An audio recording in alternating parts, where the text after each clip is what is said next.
Hello and welcome back to Hyperlux Oversight Week 5 qualifiers. I've missed you guys. I feel like forever. It's been a while. It's been a while since I've seen you guys. We are happy to be here. We're His and Hers Live. I am Juka, or you guys can call me Judy. Yo, what's up, guys? I'm Andrew. Yeah, we're back. We're excited to see these teams duke it out once again, trying to get their claim in the money. And it's going to be another sweaty week of qualifiers. So these teams are going to be trying to qualify to make it to tomorrow, where they'll be playing against the other top teams that qualified already, and they're going to be going for the money.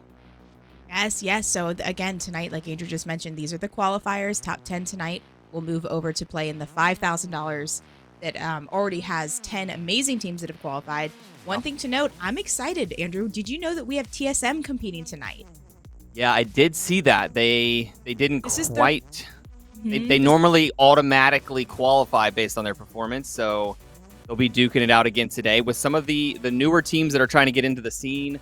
They're in these qualifiers, trying to push the teams out that are already there. So TSM is going to be there, potentially bullying today. We'll have to keep a close eye on that. Yeah, it's going to be a good one to watch. We will see about that. Like I said, this is their first time in the entirety of Split 2 that they are playing in the qualifiers, and they had a heartbreak 11th place in the last finals a couple weeks ago. So that's why we're seeing them here tonight. But I'm interested to see how they compete, and just want to say, I applaud their dedication as a team. They've already played really well in this entire series as a whole. Most likely already have enough points to qualify for the playoffs, but to see them up in here, still getting that good practice in and wanting to compete, not only in the qualifiers tonight, but also most likely if they play well, then again tomorrow. So have nothing but respect to say for those guys that are playing in this tonight. Yeah, these tournaments and these qualifiers are a great opportunity for these guys to get the best practice possible as we go into more ALGS rounds. So yeah, they're in here. They're trying. They may be trying new compositions out, maybe different rotations through the map. And TSM did recently in the last couple of months change their landing area. So teams also shuffling around their landing areas based on how loot is distributed. Some like East Fragment, for example, notoriously had bad loot. So, teams kind of jumping all over the place. And it's really good practice for these guys. And there's also some money involved, like we said, if they do make it to the finals. So all in all, I would say definitely something these guys should be participating in and trying. Yep, very totally hard agree. Here. And like I said, if anyone's here, early crew, I want to say thank you guys for showing up. Thank you for being here. I know it's been a couple weeks since we've had these Oversight Hyperlux events. We took a couple weeks off for the holidays and the new year. Happy New Year to everyone. We're so happy to be here again. Andrew and I are going to be casting the qualifiers. And then, playoffs are later this month, $20,000 playoffs. So there's so much on the line. Every performance, every bit matters and adds up for some of these teams. And we have a couple of teams competing tonight that have not yet qualified for the playoffs. So they have a lot on the line. They need to not only perform well tonight, because performance tonight does not matter for playoff points. Performance tonight only matters if they get to play in the $5,000 finals. And I love having them Thursdays and Fridays. I kind of wish we could always keep that. But again, shout out to Hyperlux and Oversight for keeping a flexible schedule to work around all the other events that are going on for Apex. I feel like there's been a little lull recently, so I'm excited to get back into it and get ready for London coming up here before we guys all know it. Yeah, London's going to be super hype. And like I said, these guys, they're trying to get all their ducks in a row before they get to London so that they can perform there. And we also have some new teams that are trying to get into the mix. We know there were some big teams that didn't quite make it into Pro League. So, yeah, there's some big competition out there to be in that mix for the Pro League teams. And, I don't know. Apex, as the seasons go on, is becoming more competitive. Every season's players are all getting up to the same level now. We had a bunch of dominant teams previously that are kind of in the mid-pack now. And, these guys duking it out. It should be a good day today. It will be. I'm excited. So again, we have 6 games tonight. We're going to be doing 3 on World's Edge and 3 on Storm Point. I'm not sure if that's the order. Sometimes we start with Storm Point. I believe it's World's Edge first, though, this week. Again, there's no prize pool tonight. This is a qualifier. Top 10 from tonight will get to play in tomorrow's $5,000 final. The bottom 10 must attempt to re-qualify next week. Next week, we're doing it all over again on Thursday and Friday. Thursday with the qualifiers, Friday with the 5K. And then later this month, you guys in chat, there's a couple of things you can type to so you can be in the know of everything that's going on. Make sure you guys follow Hyperlux on Twitter. Make sure you follow this channel if you're not already following here. And you can do exclamation point now for the scores in chat. Again, there's been no games yet, so don't do it yet. And then exclamation point finals if you want to know more information on the playoffs that are coming up later this month. Yeah, a couple teams I'm gonna be watching today for sure. We're gonna have Dark Zero in the mix, and they've been playing really well lately. They moved to NA, you guys know, over from Australia, and I think took a couple weeks to kind of fire up, and now they've been playing really well. So I'm gonna be keeping close on them today. Juka, do you have anybody you'll be watching? I mean, I've got to say TSM. Like, I'm honestly, I'm happy that they're here, and I'm happy that they're playing this. Since you and I only do the qualifiers now, we usually don't get to see TSM or cast over them anymore, since they almost are always in the finals. So I'm excited that they're here. Complexity, another super strong team that I absolutely love watching. So I'm calling TSM Complexity to play strong tonight. Very nice, very nice. Yeah, we have a lot of teams like you guys see here that are just like they're struggling a bit in the bottom, trying to get some momentum. We've had some roster shuffles, and we'll probably be seeing a couple new players today on some of these teams as well. So we'll be watching them closely. And yeah, I don't know, man. A lot of these players, they're like just barely hanging on to their pro positions, and yeah, they're fighting for their lives. So they'll definitely be trying hard. Andrew and I do casting a little differently too. We have chat up. I see you guys. I do see you guys here. So I want you to know that I see you. We're going to try to show the teams that you guys want to see. Andrew and I are working alongside an amazing production team. So we actually don't have control over who we spectate per se, but the observers do a wonderful job. We love casting. Thank you all for the kind words. I appreciate you. We hope to be more involved with this series. If there is a third split, I'm not even sure. Maybe with the playoffs as well. We hope to be as involved as we're allowed to be. So thank you guys. NRG is not playing tonight. I do see that as a question in here. Yeah, exactly. Another team I'm gonna be keeping an eye on. Let's see. We have FaZe in here today. I know they did release Aberlily, so be watching them closely. And yeah, just what's the first map today, Juka? Do you know? We had already talked about that, so we'll see in a moment. It's 3 on Storm Point and 3 on World's Edge. I don't know the order, though. Got you. Here. All right, it is World's Edge, I'm being told, for the first 3 games, and then we're going to move over to Storm Point. So I feel like this is the more traditional start. I am personally a much bigger fan of Storm Point for comp. The POIs being larger, a little bit more spread out, not as many early game third parties. We get to see fair 50-50s if there is a contest drop. So you know what, that's fine. We have something to look forward to in about an hour and a half or maybe 2 hours, but we're just waiting on a couple people to load in, and we will get game 1 started. So if you're just tuning in, thank you guys for being here early. If you have any questions for us, like I said, Andrew and I do things a little differently. I have chat up here. I can see you guys. Appreciate you being with us, and yeah, we're gonna get this game started in just a minute. So I mean, the meta hasn't really changed much. I'm thinking we might get some buffs and nerfs soon, Juka. We are getting the Seer heirloom in a couple days. Yes, we are. I am so excited. It looked really sweet. It's a 2-hand heirloom. Not too many heirlooms take up both hands for the players. Sometimes that can be a negative thing in the game. I know that Pathfinder's heirloom, you always say, is a little bit too big. I'm excited for it though. It looks pretty slim. The animations, inspect animations with it look awesome. I know that I will be buying it, even though I don't play Seer that much. It's just too good to not have. I don't know how they're gonna top the latest heirloom though. Loba's heirloom, in my opinion, was one of the best heirlooms ever in the game, ever. But Andrew, I have a quick bet for you if you're okay with this. Okay. How many catalysts do you think we're going to see? I'll give you the chance to guess first with this. And can we put dishes on the line? Sure. Yeah. We'll do... I think there will be 1 catalyst. Okay. I'm going to say 2. Okay. And is that... Okay.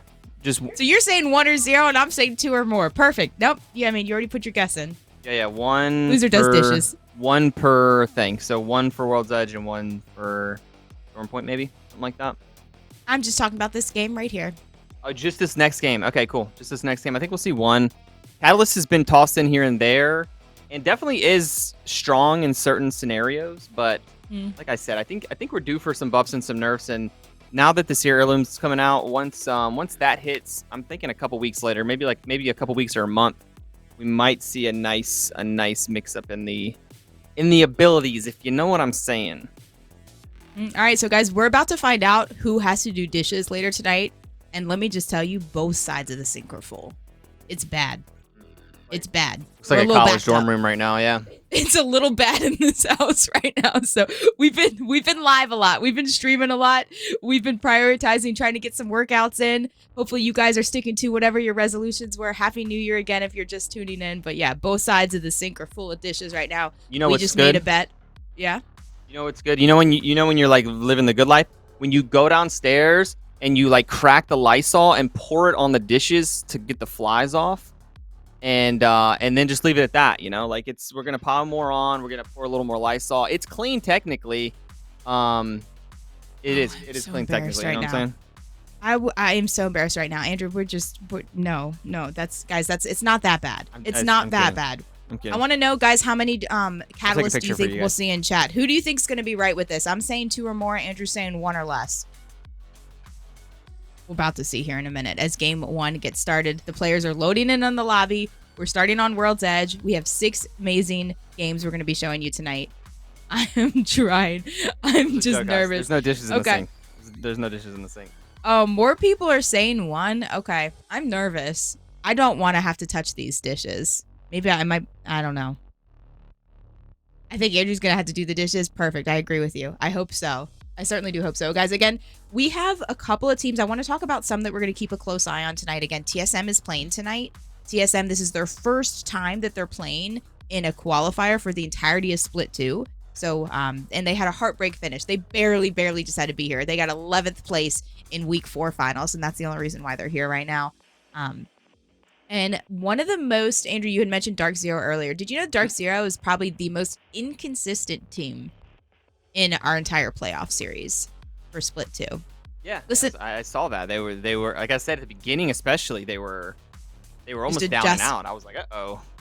Yeah, week 1 they didn't even qualify in the first week, and then the second week they got 2nd place, and then the third week they got 1st place, and then the 4th week they didn't even qualify, so they're here again. So they're definitely a hot and cold team, definitely one to watch. Are they one of the ones that you had called out to be potentially taking everything tonight?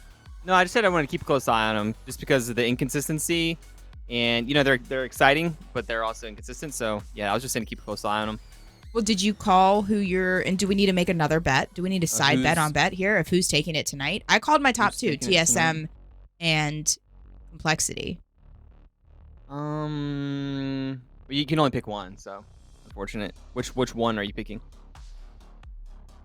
TSM.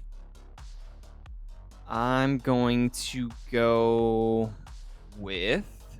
Yeah, I'm going to go with Complexity because, you know... Watch this man say Complexity. I just knew he would. You know, I love the energy out of Complexity. They're they seem like brothers from another mother. They're just one brain. I've never heard a negative wave of energy come off that team. So they're winning.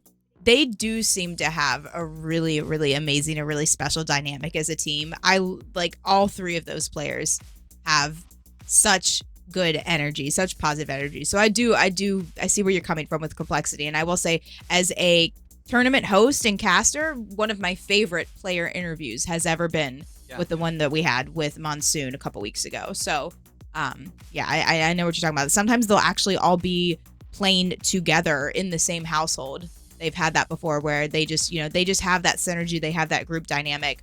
A couple questions in chat. I see Energy is not playing. Energy is already qualified for the playoffs. And it seems like they're just kind of banking on that for, I don't know if we're going to see them. It makes sense though. Complexity. You're playing this game 9, 10, 11,000 hours. Why be out there stressing and yelling at each other, right? Everything should just be a good time. Because you're competitive, because of everything passion. Should just be a good time. Yeah, but these guys know what they're doing.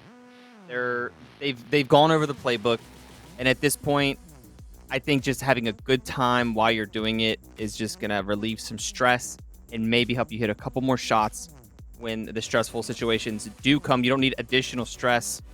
You know what I'm saying? Okay. I just like the mentality. I like it. I mean, but I also understand the passion as well that some of the players have that have a little bit more of a high stress team or comms on their roster. Have you ever seen I'm sure you're very familiar with this, Juka. There's like there's two fighters. They're about to duke it out, and the guy that's having a good time and he's loose, he oftentimes has the advantage. The other guys over there are stressed out. He's sweating. He's all like locked up and tense. That's what you want to see out of your opponent. You want to be the loose guy that's down on the ground, like rolling around having fun. So that's complexity for me right now. Okay. All right. Well, you would use an analogy that I know nothing about, so Come on, I can't really say much about fighters, but be locked up over there.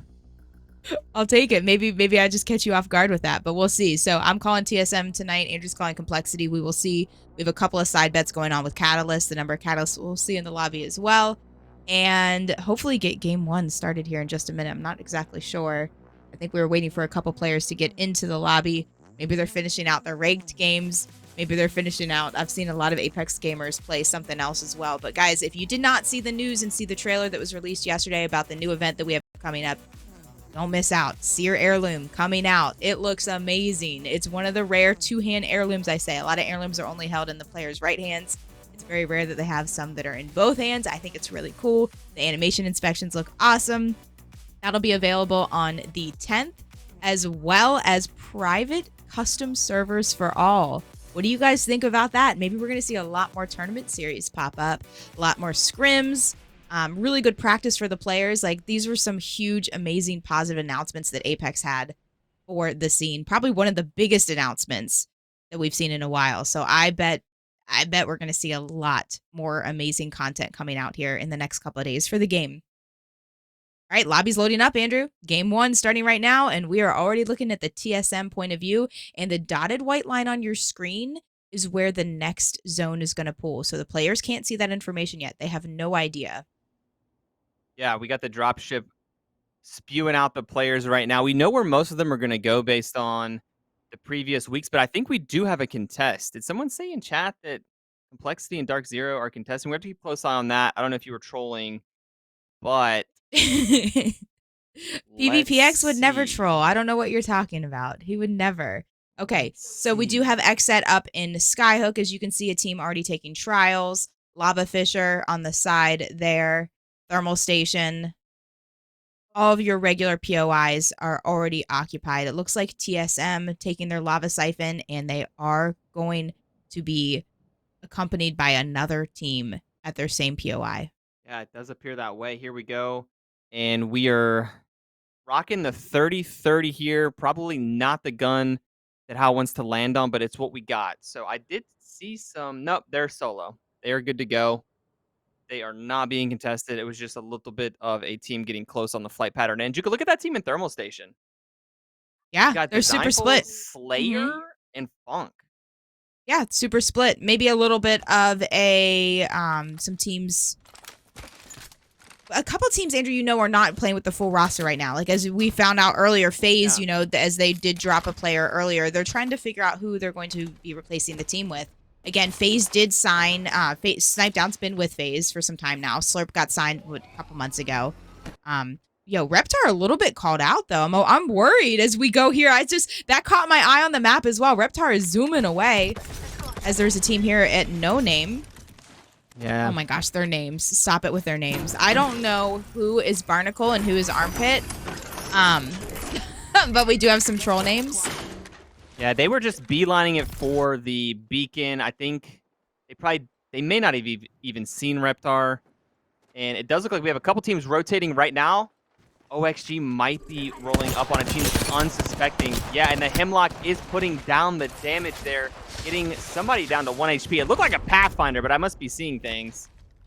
I don't know. And we need to find out the number of catalysts in the lobby. I don't know if anyone was able to catch that data. I was too busy just looking at players drop out. But here we go. Let's see if we can get some more juicy Hemlock shots and also get the Dark Zero point of view as Sharky gets his entire shield taken off, popping the smoke, and going to try to quickly go inside and heal up. Horizon with the purple shield, a lot more health. And provide a little bit of cover, grabbing the thirst there. Yeah, so this is the team that's caught in the middle. Well, Dark Zero is actually getting a good pick here. I'm not sure which team was caught in the middle there. Ave. I'm not sure which team that is, but yeah, rotating is pretty tough early game. The Valk ultimate was probably not up if they had one. and you probably don't want to use it that early. But these teams at this level, they rotate so quickly. Looks like we have several teams convening over at the Overlook. It does look like BRD and 3 teams potentially converging here. Yeah, you can see Klain already on ultimate height here, but getting shot in the back is going to have to drop down to get to the rest of the 2 teammates here and heal up. Just barely avoiding that seer cancel. Thankfully, they didn't get the information of how much health that they still had. Going back to Season's point of view now. Yeah, this is a pretty good spot for them. They're on the very edge of the map, so it just eliminates a lot of areas that you can get third-partied from. So they really only have to look in about one direction right now to stay safe. So that's a pretty good area for them to move to. And we could just see on the top of our screen as TSM was taking to land into the cut here. On high ground of the cut, they just need to keep their heads on a swivel, but we're going to go back to TSM, and they're going to look down into Geyser area and just check and see. I'm not sure if they need to craft or if they want to craft, but what a juicy ult right there. And look how low all 3 players' health are, and OXG is definitely going to want to be aggressive on this with gold and double blues. Not a single player with any shield in this building above them, and they're going to walk up here and just get another crack, drop the pylon inside. 1, 2, 3, bots eliminated. Yeah, that's a pretty nice push there. Not the easiest thing to push on to the second floor there, especially they didn't have much entry ability. But those grenades cracked the shields and the crypto ult. It's a clean play. Pretty much had to push there. That was such a clean play. Okay, TSM, I think, did want to try to craft here a little bit, triple blue shields, but they are not going to be able to. No Bangalore, no really visual cover that they can play as a team here, and there is another team at the other side of Geyser, so they're just kind of sharing the loots, sharing the bats, and maybe might take this fight. I don't know if they're going to want to take it, because CLG also, just landed there as well as MPS. Madness with the charge rifle on height and as Loba, endless amounts of ammo and whatever your team desires. Hey, I like to see Loba with a charge rifle. You just have infinite amount of sniper ammo late game. If you can get in a good position, that Loba with a charge rifle can be super powerful. Wow, TSM showing up at Geyser thinking maybe they were going to get a good spot here, maybe even craft a little bit, and it's crazy. We have 5 teams already in this area. Mamba on the Caustic. Yeah. Fully gassed up this area. I like the Caustic play on World's Edge. CLG still rocking it. Watson did get buffs recently, as we know. Watson's been making a big resurgence. But yeah, I do like Caustic. It's still so strong on World's Edge with all the buildings that you can play. And not as strong on Stormpoint. Probably won't see the Caustic on Stormpoint, but World's Edge, I'm down with the Caustic. Guys, what did we think about a Maggie and a Caustic and a Wraith? I mean, there's some interesting comps that we're seeing. Like, I'm super surprised to see what some of these players are choosing as their legends for this game 1. Game 1 usually plays out a little squirrely. You know, I feel like game 1 of tournaments, often teams die quickly and then they play a little slower. But I am shocked not only to see a Maggie, but also a Wraith on the same team. I wanted to make sure that it wasn't like a glitch or something, but here we go. And you can see this is the no name outside of Fragment. We have a couple of teams already with a building that they're going to try to hold. TSM really banking on this being a Geyser pool as well as CLG. You can see we have the teams that land down all the way in Thermal, just still taking zone damage, taking their sweet time to come in. They might face FaZe once they finally get into Lava Siphon, but FaZe will probably already be on their way to the next zone. Yeah, a lot of teams are not running a Valkyrie, so this zone, potentially if it pulls down, especially, there you see it. It is a lot of chokes there if you're coming up from the south side. If you don't have a Valkyrie, it's going to be really hard to get any positioning, and all the spots are pretty much taken here anyways. You see the teams split holding and Overlook, so it's going to be really hard for the outer teams to get in. Typically in this zone, once it closes down for 5th zone, it is a bloodbath. I love this rotate, and I'm so glad even with Valk's nerf a couple seasons ago, this is going to be an immediate fight. They had to pull off. They had to take low ground. They're most likely going to drop the Seer ult and just have to do some Horizon things, pushing and bullying Reptar off a height, taking his entire shield off. Verholz trying to get... Oh, Verholz, never mind. I've seen Verholz fry with the Scout in the firing range challenge. This man does not miss, as we just saw right there, as he did get Hakulo down.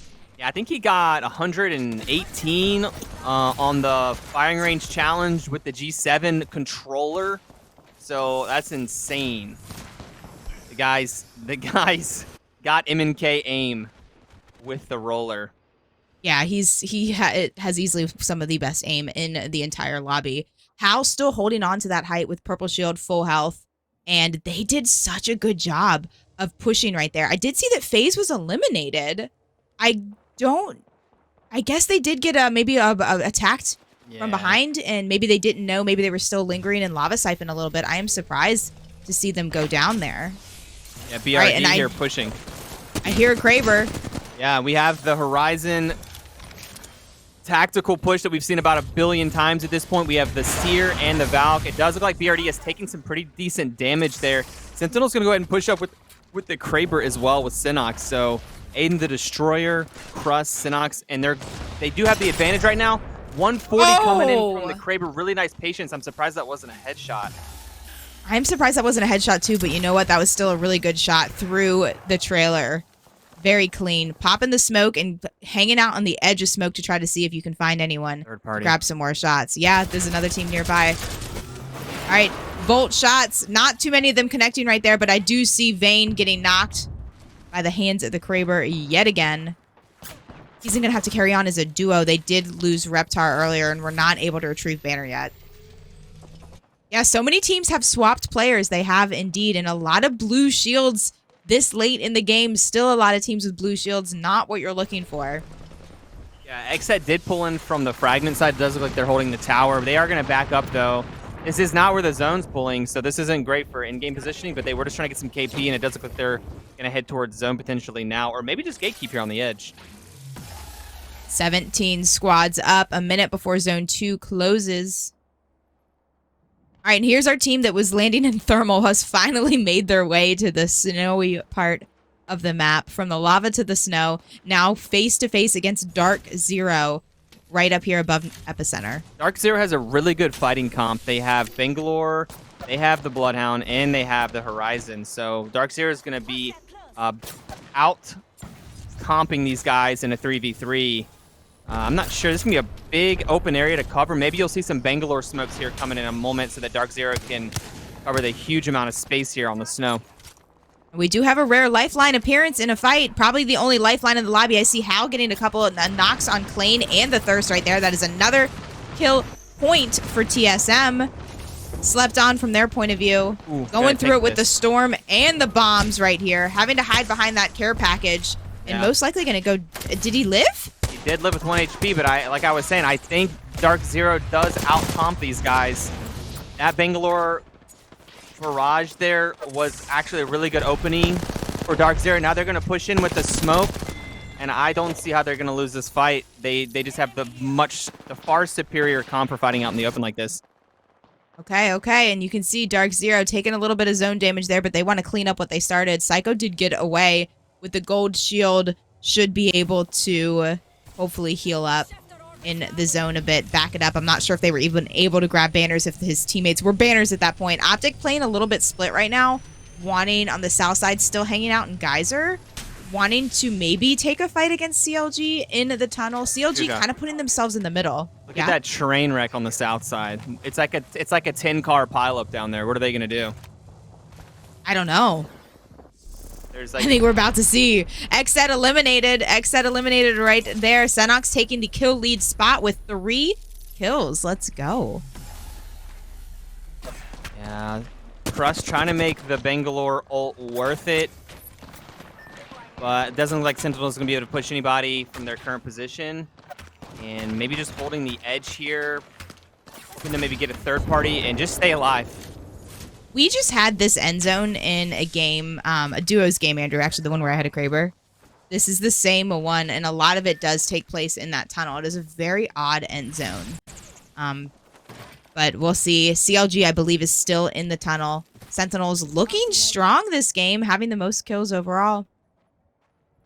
Dark Zero is going to turn back around and start looking back towards the no-name area, towards the tunnel. Hoping that some fights start popping off so that they can make an entrance here. Sharky getting some nice shots in here, but primarily just leveling up the armors at this point. Can't really push on that even if there was a knock.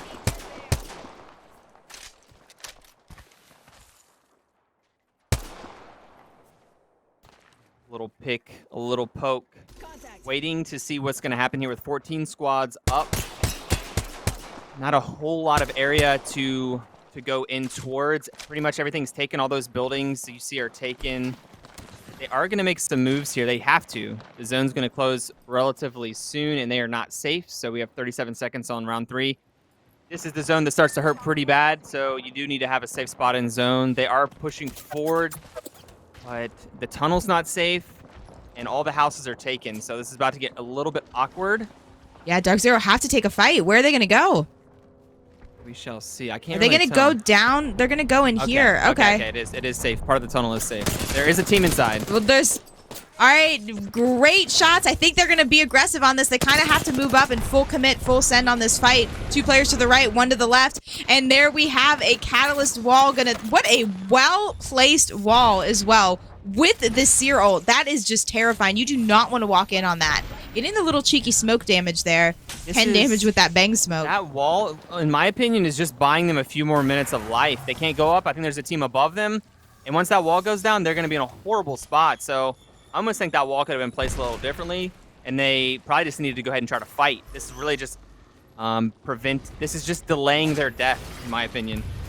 All right, you better hope they have some grenades now here. That Horizon ult is a little bit further back than I think what they ideally wanted, but still got a little bit of the suck pull, as you can see on the Bloodhound, and Dark Zero just cleaned that up. That team was cornered. That is what a Horizon looks for. When you have a team pushed up against the zone in a corner like that, it is just amazing. Amazing. All right, Optic, we knew they were going to have to fight here.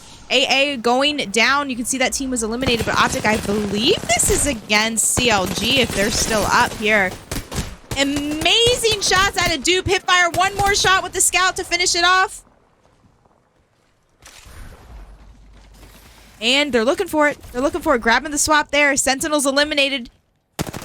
Ace also down and found the last player as CLG did end up going down. CLG was holding inside the tunnel, so not the easiest spot to hold unless you have a crazy defense comp. OXG still in the Dorito building. Saw Madness's team, MPS, over there on the side. Yeah, there's going to be a few seconds here before the teams have to push in. We had 12 seconds on the zone about to close here, and it does look like OXG going to try to hold off the team from the side. That could be Dark Zero coming out of the tunnel, and OXG does not want them to push towards them. They all have to move, though. None of these teams are safe, and there was a team underneath, so this is going to go down for sure. That is slept on, eliminated there, and yeah, it's about to get really nasty here. All the teams in the no-name do have to push up the hill. It's going to be a tough one. All right, gonna definitely take some of this. Look at these grenades, bang bombs. 2 takes the zone. Oof, they are not in good shape as enemy does end up going down. Crook and Hill making their way up the hill. Laying low at this point. The best thing you can do is just not shoot. Pretend like you're not there. Awesome. And you know what? Because as soon as you shoot, that is absolutely going to happen. Hill, the only player left alive on the team, but full health. Taking some zone damage. Dark Zero's point of view is they have the high ground for now. We're able to capitalize on some of those skills. Dark Zero getting collapsed on both sides right now. I think Dark Zero's time is limited as they do go out. MPS on the low ground from them, and it did look like a team was pushing them to the top side. So Complexity's still up. No. This is not Complexity. This is LNW, and they're going to be in a nice fight here with the Volt Hipfire. But they do end up going down here, and it's Complexity. This is the team that Andrew called to win everything tonight or to place pretty high. So Dark Zero, 1 player left on the team, just trying to buy some time, getting 1 knock with the reload. That was another knocked body. It's kind of hard to see who's alive and who's knocked at this point there. Really good tracking, but it's not enough. Dark Zero go down.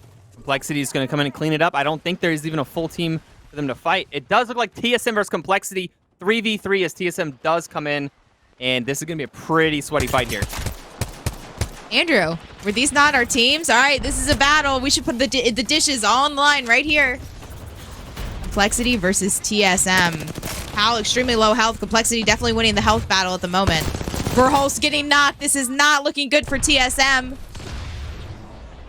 I would imagine Hal's not very happy that Verholst went down there. Verholst was sticking his neck out just a bit to try to get that knock.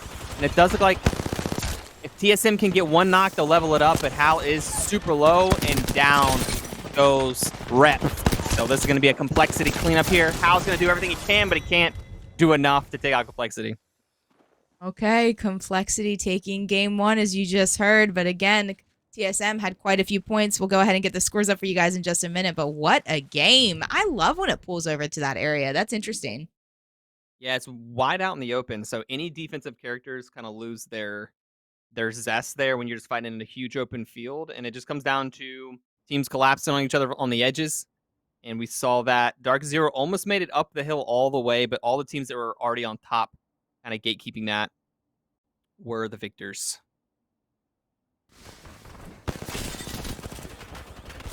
This was a really clean fight. Great gameplay out of OXG. They did such a good job at capitalizing on some of that damage, and then Verhulst with the insane aim right there. They were in a bit of a pickle. It's always risky right when you land on a Valk ult to have to push into a team, but sometimes you can catch them off guard a little bit, and TSM did a great job here. Dark Zero with this corner cleanup. Love it. Rand could have done a little differently there.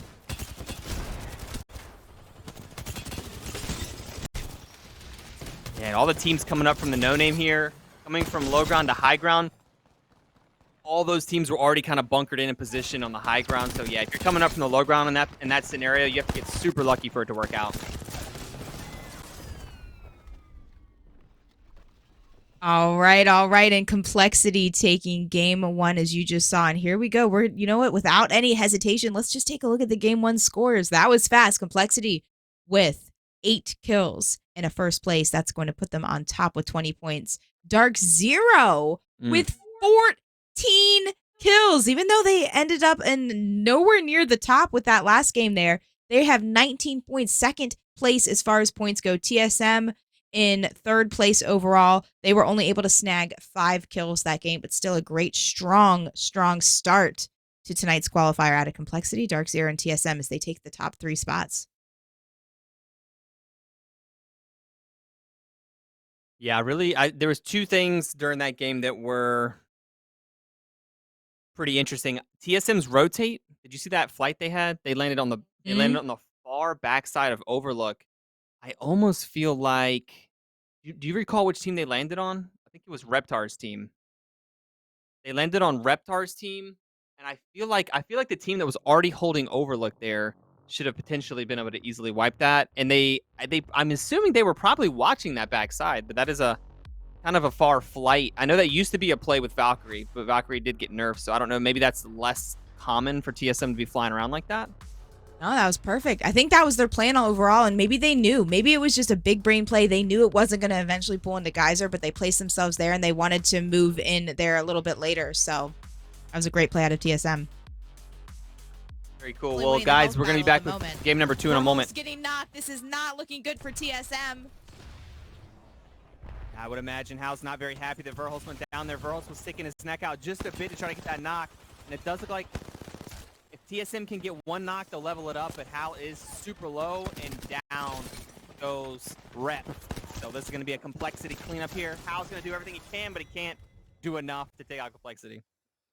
Okay. So many other teams have made their way over to Lava Siphon. I see ESA on the other side by the train tracks looking at all the chaos go down as Optic Gaming are on top of the building that TSM were fighting in. Here comes Skittlecakes now opening things up, breaking down the doors with the black hole, and now trying to take a different angle. Are struggling to actually unseat TSM, but have caused some havoc. Hal eats a lot of damage going back up to the height, and Optic Gaming are still looking for angles that are becoming even more available as they shepherd everyone onto the second floor. Skittlecakes has a good angle on this horizon, gets immediately challenged by Hal and whips out the charged rifle to try and finish him off, beginning the end of Optic as they lose Dupe as well. It's got to be Knock that clutches this up. He finds the first knock onto Hal, lays down some good damage on the low ground, but it's Reps and Verhulst that are left alive, and it's just a 1v1. Our 2 Valkyries, Verhulst and Nox going up against each other. Verhulst goes down. Reps comes up behind him. Optic clutch this up just in the nick of time. So many other teams have made. Yo, what's up, guys? We are back. We're going to have game 2 starting up here in a moment on World's Edge. That was a pretty spicy game there. There's one play that I want to kind of recap that I think could have played out differently. We had Dark Zero. We were speccing them for most of that game is they were running around the edge. They had 14 kills. They were doing really good. There was one fight in the tunnel where they were fighting up against a Catalyst, and Catalyst made a wall that was like horizontal, kind of just block the whole fight off for a second. I mean, I feel like, don't you, Juka? If the Catalyst would have put a wall directly towards them and cut off a couple of the lanes, they could have maybe pushed forward and had that fight. I wanted to see them do that with the Catalyst instead of doing the wall the other way. What do you think about that? I think the placement of the wall was actually nice. It provided them with complete cover, and they needed cover at that point. It did just delay the inevitable of them dying, but what they could have done is treated that wall like a Gibby bubble and poked their little heads out and went, you know, poked their little heads out and shot a little bit. I don't think it needed to be the other direction in order for them to push a fight. So, I mean, they still could have done that and had the advantage since they didn't have a seer ult down. The Catalyst team actually had a seer ult down, so they knew where the other team was, and I think they were either hoping Dark Zero was going to leave, turn back around, and go where they came from, or possibly just, you know, be kind of stuck out. I think it could have gone either way, but once they used up all of their abilities first, and then it was up to Dark Zero, who still had all of their abilities available, were able to just put the Horizon hold, spike that team in a corner, and like I said, that's what a Horizon lives for. You look for a team that's huddled and stuck in a corner, and it's GG. There's just nothing you can do to win in that fight, in that instance. But I'm fine with the placement of the Catalyst ult. I think they could have poked their heads out possibly. But again, that Catalyst ult was placed there because Dark Zero had already gotten them very, very low. They needed that as just a quick reset to heal. Yeah, I don't know. I'm just constantly looking at different ways that teams can potentially get out of bad situations. I mean, the way they made the wall and hid in that corner, I think they were hoping that maybe a third party came in and shot Dark Zero in the back. That'd be the only way they live there. They're kind of just putting the fight up to a potential third party. But I think they send the Catalyst wall straight ahead, and then they try to push off of that. I don't know. I don't like the way that was played out. All right. Well, guys, if you're just tuning in here, don't worry. You only missed one game. You only missed one. We have 5 more amazing games for you, 2 more on World's Edge, and then we're going to move over for 3 games on Storm Point. We have 20 amazing teams competing tonight. They're just all fighting for top 10. Top 10 will get to play again tomorrow against 10 teams that have already qualified. There's a couple things you guys can type in chat so you can be up to date on everything. Do ! now if you want to know the current scores. We also just showed them, but they will be in chat as well. We're getting ready to start game 2 here in just a moment. I don't know if we ever had a final head count on the number of catalysts. I know there was at least one, but if we had one more catalyst, that would be nice to know because that would save me having to do dishes on a side bet Andrew and I had. And I am sad to say I think it was just the one catalyst. Yeah. So that is unfortunate for me. Indeed. Are you definitely going to do those dishes? We'll have to talk about that later. I was maybe confused when I made that bet. Let's land over there. Come on. That is unfortunate for me indeed. Okay, game 2 starting. Let's talk about something else, Andrew. Let's talk about something else. Anyway, if you're just tuning in, we're His and Hers Live. We are your casters for this evening. Huge shout out to Hyperlux for powering these Oversight series. This is awesome what you guys are doing for the Apex community. Andrew and I are just honored. We're just happy to be here, and we love being involved with these events. So thank you, Hyperlux.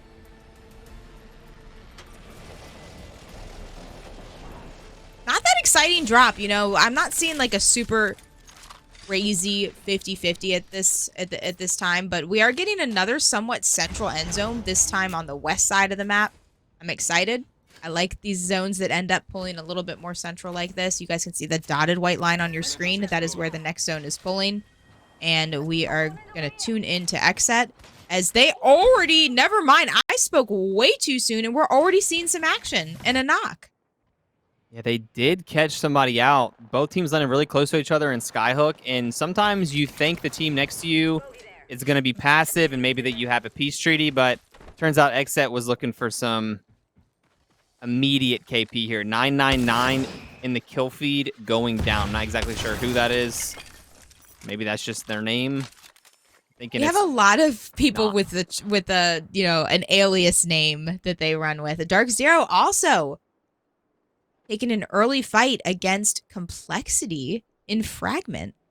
Yeah, it does look like Complexity is rotating out. Not interested at all in a fight. Coming off of that win, they have really good momentum, and they probably don't want to risk it at this point.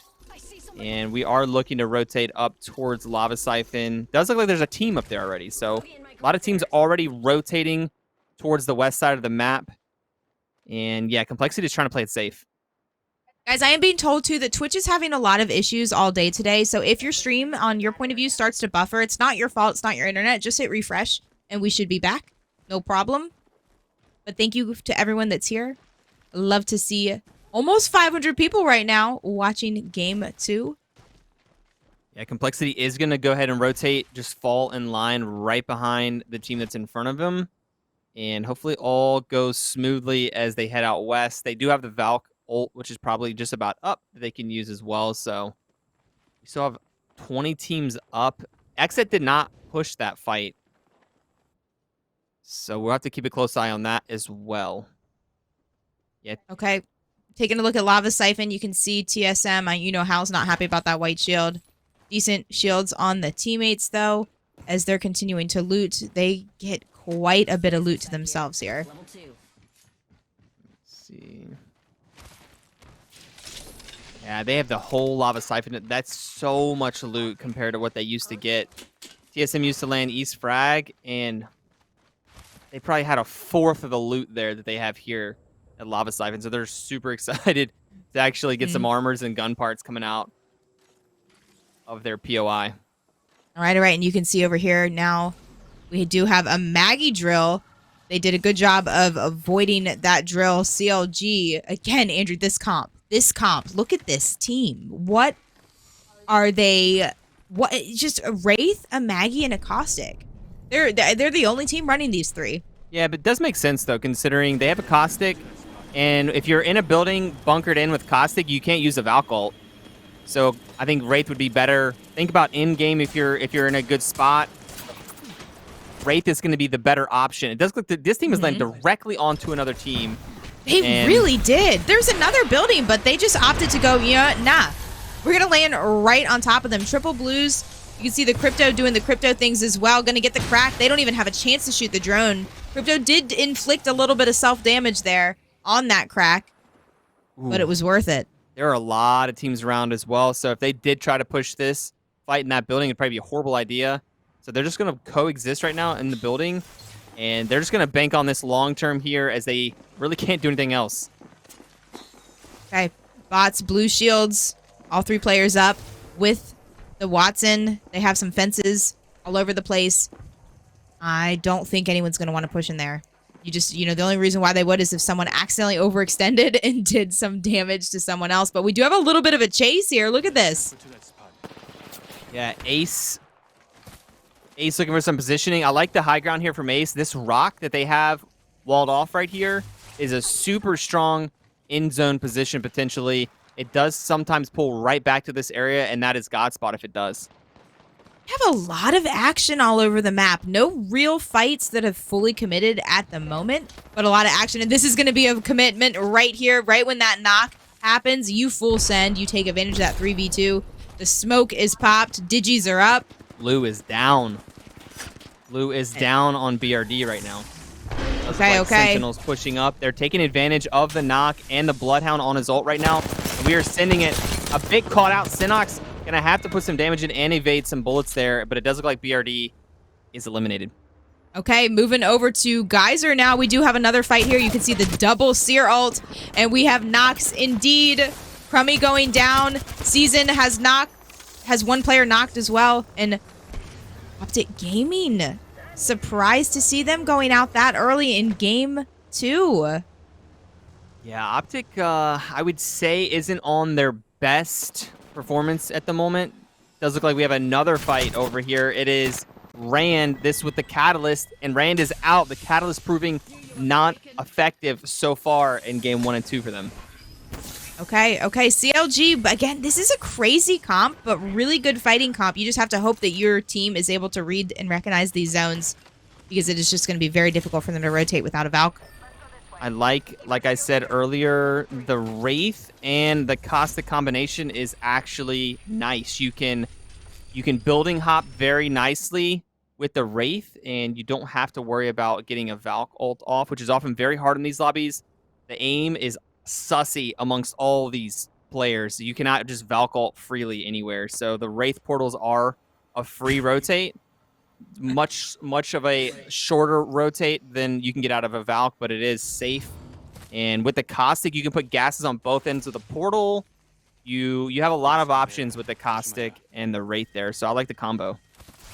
Okay. And you guys can see that dotted white line on your screen is the next zone where this is pulling. So a couple teams like OX, GL, and W are in just a wonderful spot for the time being and are prepared for late game.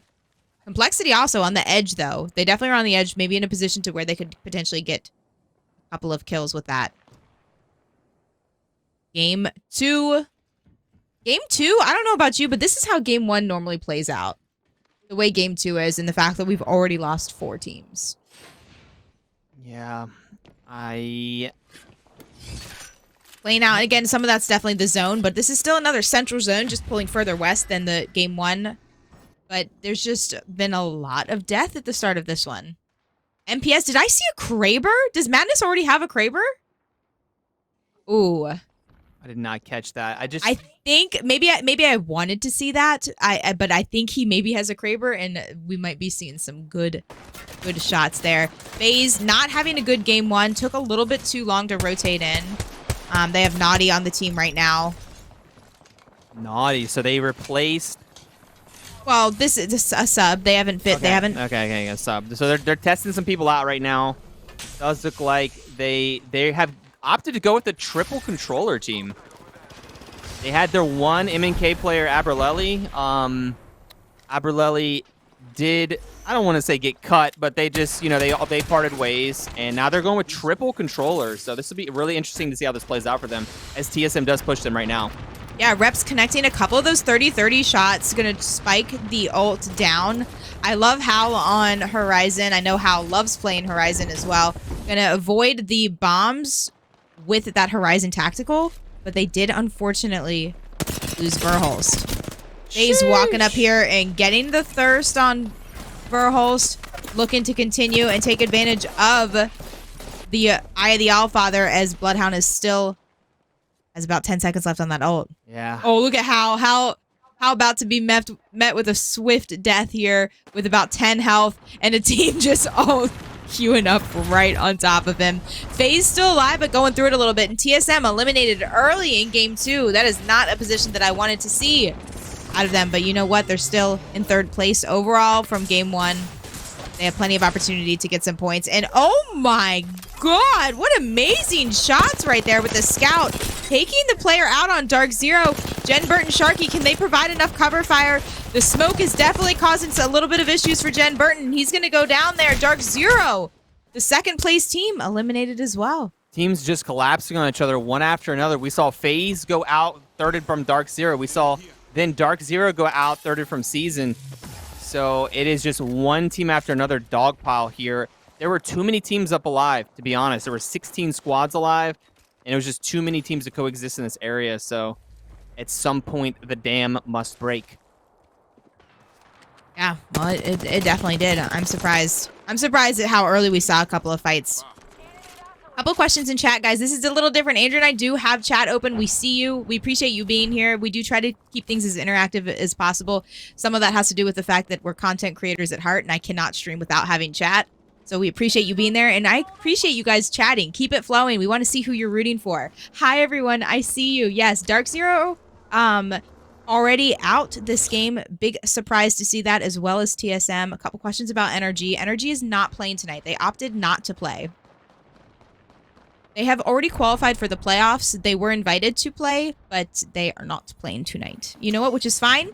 Tripods are not playing because they've already qualified. You will see them in tomorrow's $5,000 final. Yeah, team's jockeying for position here. You see the zone is pulling, so the teams on the bridge are actually looking pretty good. OXG could be in God spot. That zone could actually finally pull there. That is one of the options. And we have 13 squads up. A lot of teams on the edges. Going to get pretty messy here once again in a moment, as these teams have to all rotate in. Yeah, a little bit of a landing on top of each other here.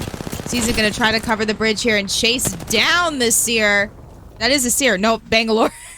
Just kidding, Bangalore. Sorry. Oh no, guys, you didn't hear about the new Seer buff? pop smoke. Why not add one more ability with the heirloom coming out?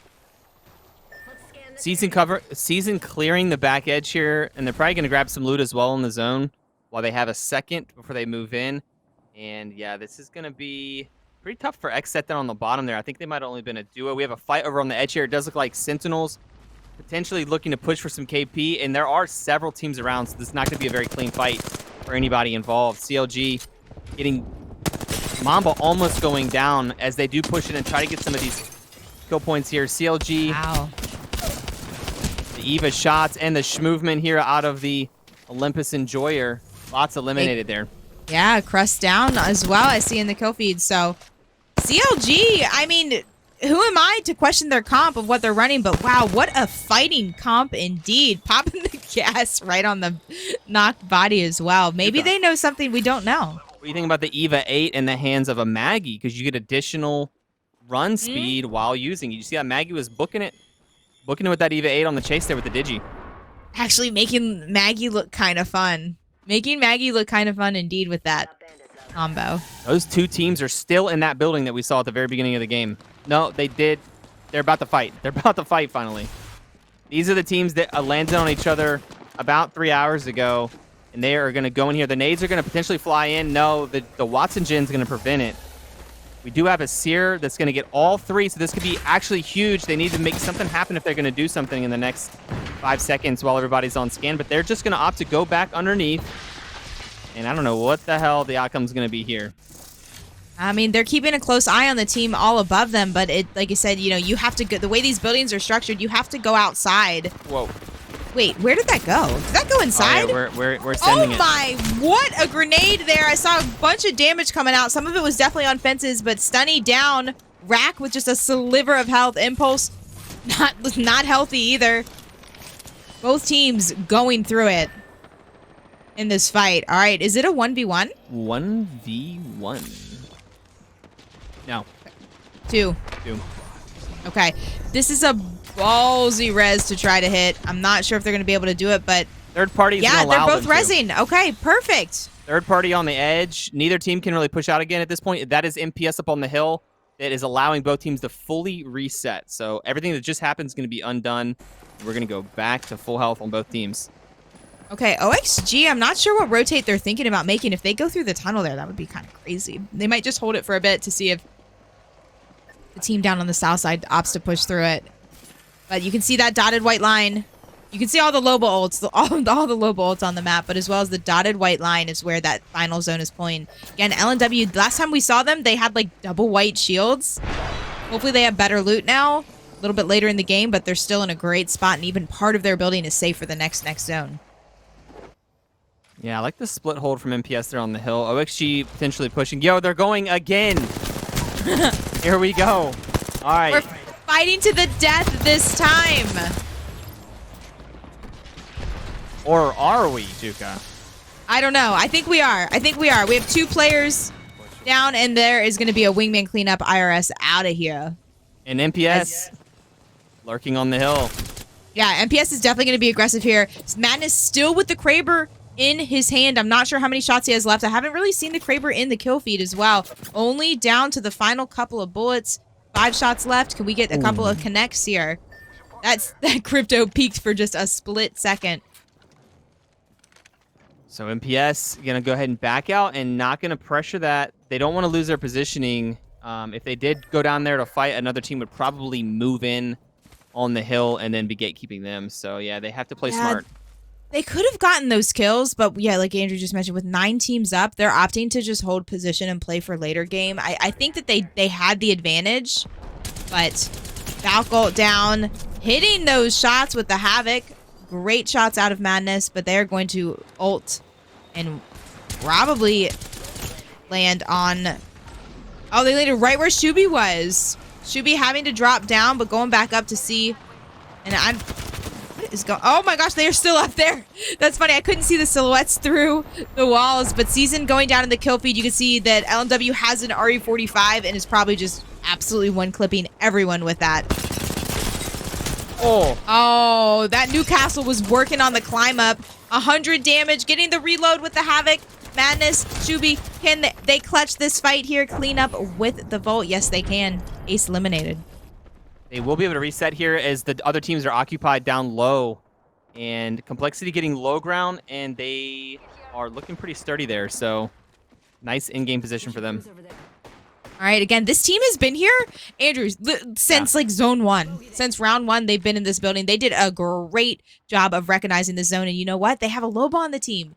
So even though they maybe haven't been fighting too much, they have all of the good loots from everyone else who has fought all around them. Yeah, it's going to pull off the bridge. So off the bridge and down to the building. The OXG, like I mentioned earlier, I thought had a really good spot, but CLG did end up taking that from them. They all have to move down towards the main building, which he is pinging right now.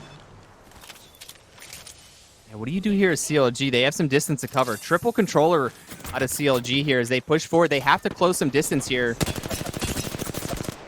Getting some pretty decent shots in here, but this team wants to fight close, and here they come. They're trying to risk it to get close. Yeah, here we are in with the EVA 8. And yeah, that is just that is just Maggie, EVA 8, Roller Digi, all the things. Wait, was that CLG? Yeah. That's actually Albarelli on as the Olympus Enjoyer. Nice. Yep. So making an appearance. Hell yeah, dude. Yeah, so not Roller. Let's go. Yeah, I was about to say not Roller. Nope. Okay, Madness still hanging on to this Kraber. I really want to see a Kraber connect here. 3 shots left, 3 kills. I fully believe MPS, triple red shields have enough to make it. Andrew, there's a lot of teams have subs right now in trials and whatnot. Where's my boy Demi? A lot. All right, on high ground, not wanting to overextend at all. You peek for just a split second too long, you could definitely go down. Pow Pow taking the kill leading spot overall. LNW getting burned. Look at that drill right there on the corner, the sliver of the building of where they were trying to sit. Complexity on the low ground. CLG right here on the edge. We have a couple teams on the bridge. 2 teams on bridge. CLG is in our and the final fight's right here. Oh, here we're going in with the Maggie, doing all the Maggie stuff. We got the drill. Perfect scenario for Maggie, actually. And CLG. I have never seen someone crouch spam faster than that in my life.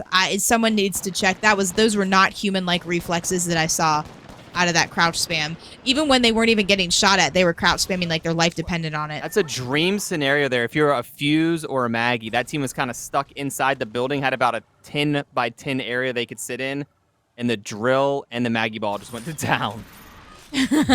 Okay. MPS still on high ground. They still have bridge, but they have about the furthest to go. This is going to be a difficult push for them.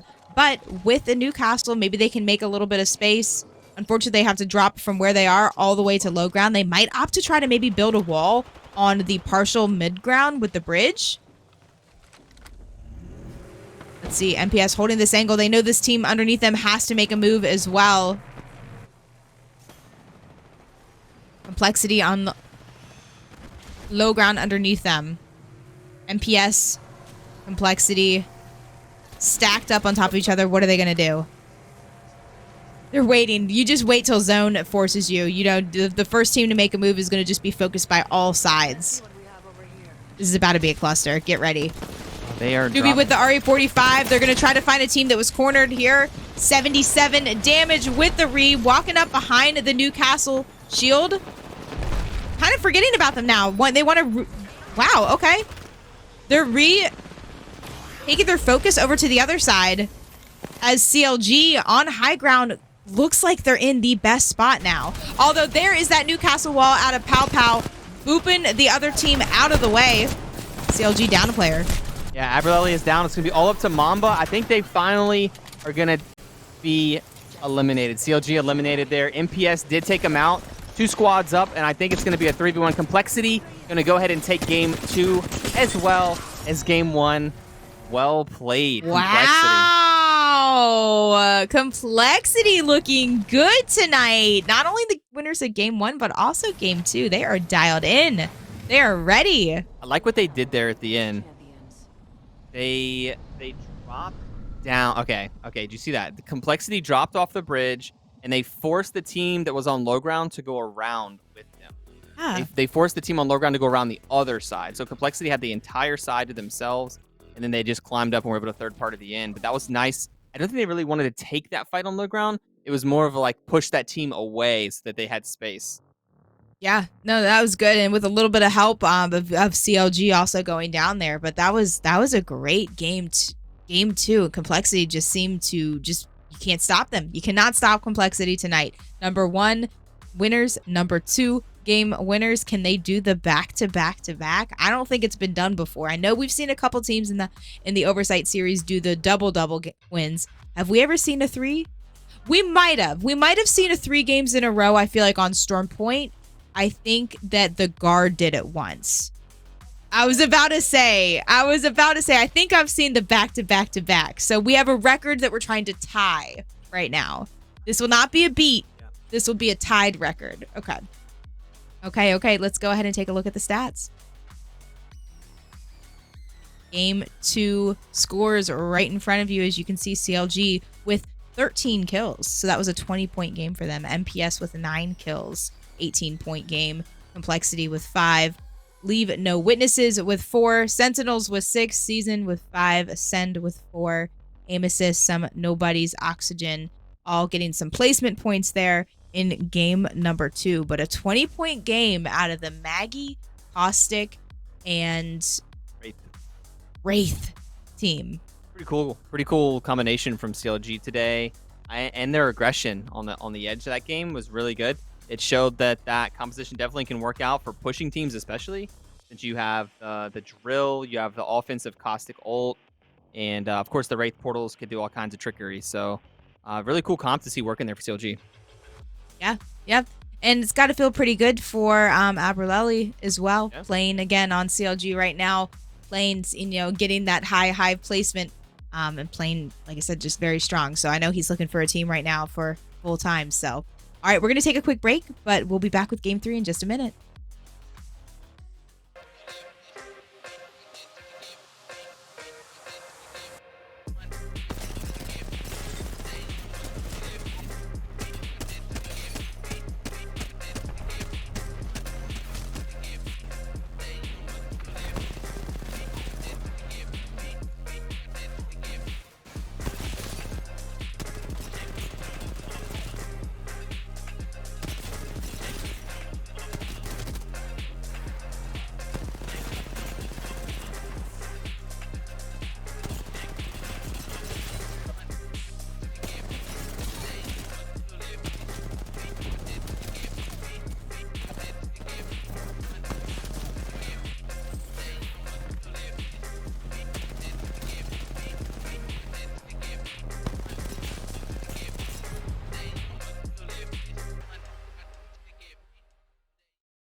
Are providing a lot of death boxes, a lot of confidence out of the recently re-signed X-Set.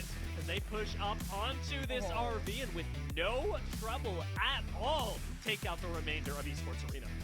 Yep, this is the best position you go. Oh, right now with the beam coming in with the car from fun. He unloads an entire clip, knocking Jen, and they have the outside of the cargo boxes right here to also work with for extra cover. They have no taunts behind them. They have nothing to worry about. But like you mentioned before, Luminosity has to worry about it. Here comes a bombardment coming down from the Gibby, being the only Gibby on the team.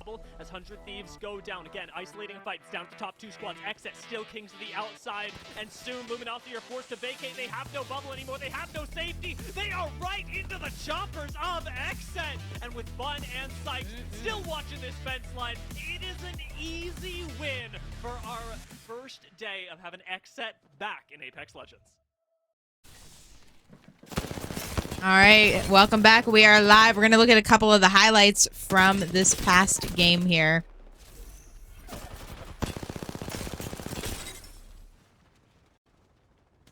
Yeah, and here we go. Looking at some highlights from Game 2. This is the moment we were talking about. Maggie rolling in with the EVA 8, the increased movement speed while using shotguns. And this is another crazy fight. This was the one that was brewing for about 15 minutes, and it finally did go down over on the side there. That's what it seemed like anyway. Okay, Ascend were the winners of that fight. Indeed, getting that Newcastle called out, but still going down there. These were some hype moments in Game 2. Game 2 was aggressive. Game 2 felt like a Game 1 to me. I'm anxious to see. I want a skyhook end zone. I want a skyhook end zone for Game 3 so badly. I feel like we so rarely see that. Complexity taking the overall win so far on World's Edge. They seem to be the team to beat. Back-to-back dubs. We're going to get the overall scores up to you guys in just a minute before we get Game 3 started. But hello, welcome back. We're His and Hers Live. I am Judy, or you can call me Juka. Yeah.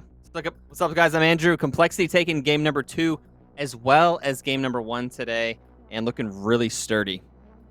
All right, so here are the overall scores with game 1 and 2 combined, and that is an astounding 37 points out of Complexity. They are looking so strong and have, without a doubt, 37 most likely have already qualified to play in tomorrow's $5,000 final. MPS in second place with 23. Dark Zero still hanging out in the top 3, but not far behind them is CLG, tied 22 points. Yeah, I like the Newcastle coming out of Complexity today. Newcastle's in a pretty solid position right now, especially late game. In those first game in the open area, Complexity really using the Newcastle well. And then also in the late game, they're using the... Did you see when they dropped down and used the tactical, the wall? They were all kind of hiding behind it. So really good use in-game there with Newcastle. And now Complexity just seems like they're firing on all cylinders. They've been using Newcastle for a while, and I really enjoy watching their strategies. Complexity is usually the team, Andrew, that will, like, especially on Storm Point, they'll always be, like, in a crazy spot, all huddled somewhere. Like, they use Newcastle really, really well, and I like to see some of the plays that they do with all of his abilities. But here we go. Game 3 has started. See if they can do the 3P back to back to back. Yeah, we got the one Catalyst in the lobby. All the other players...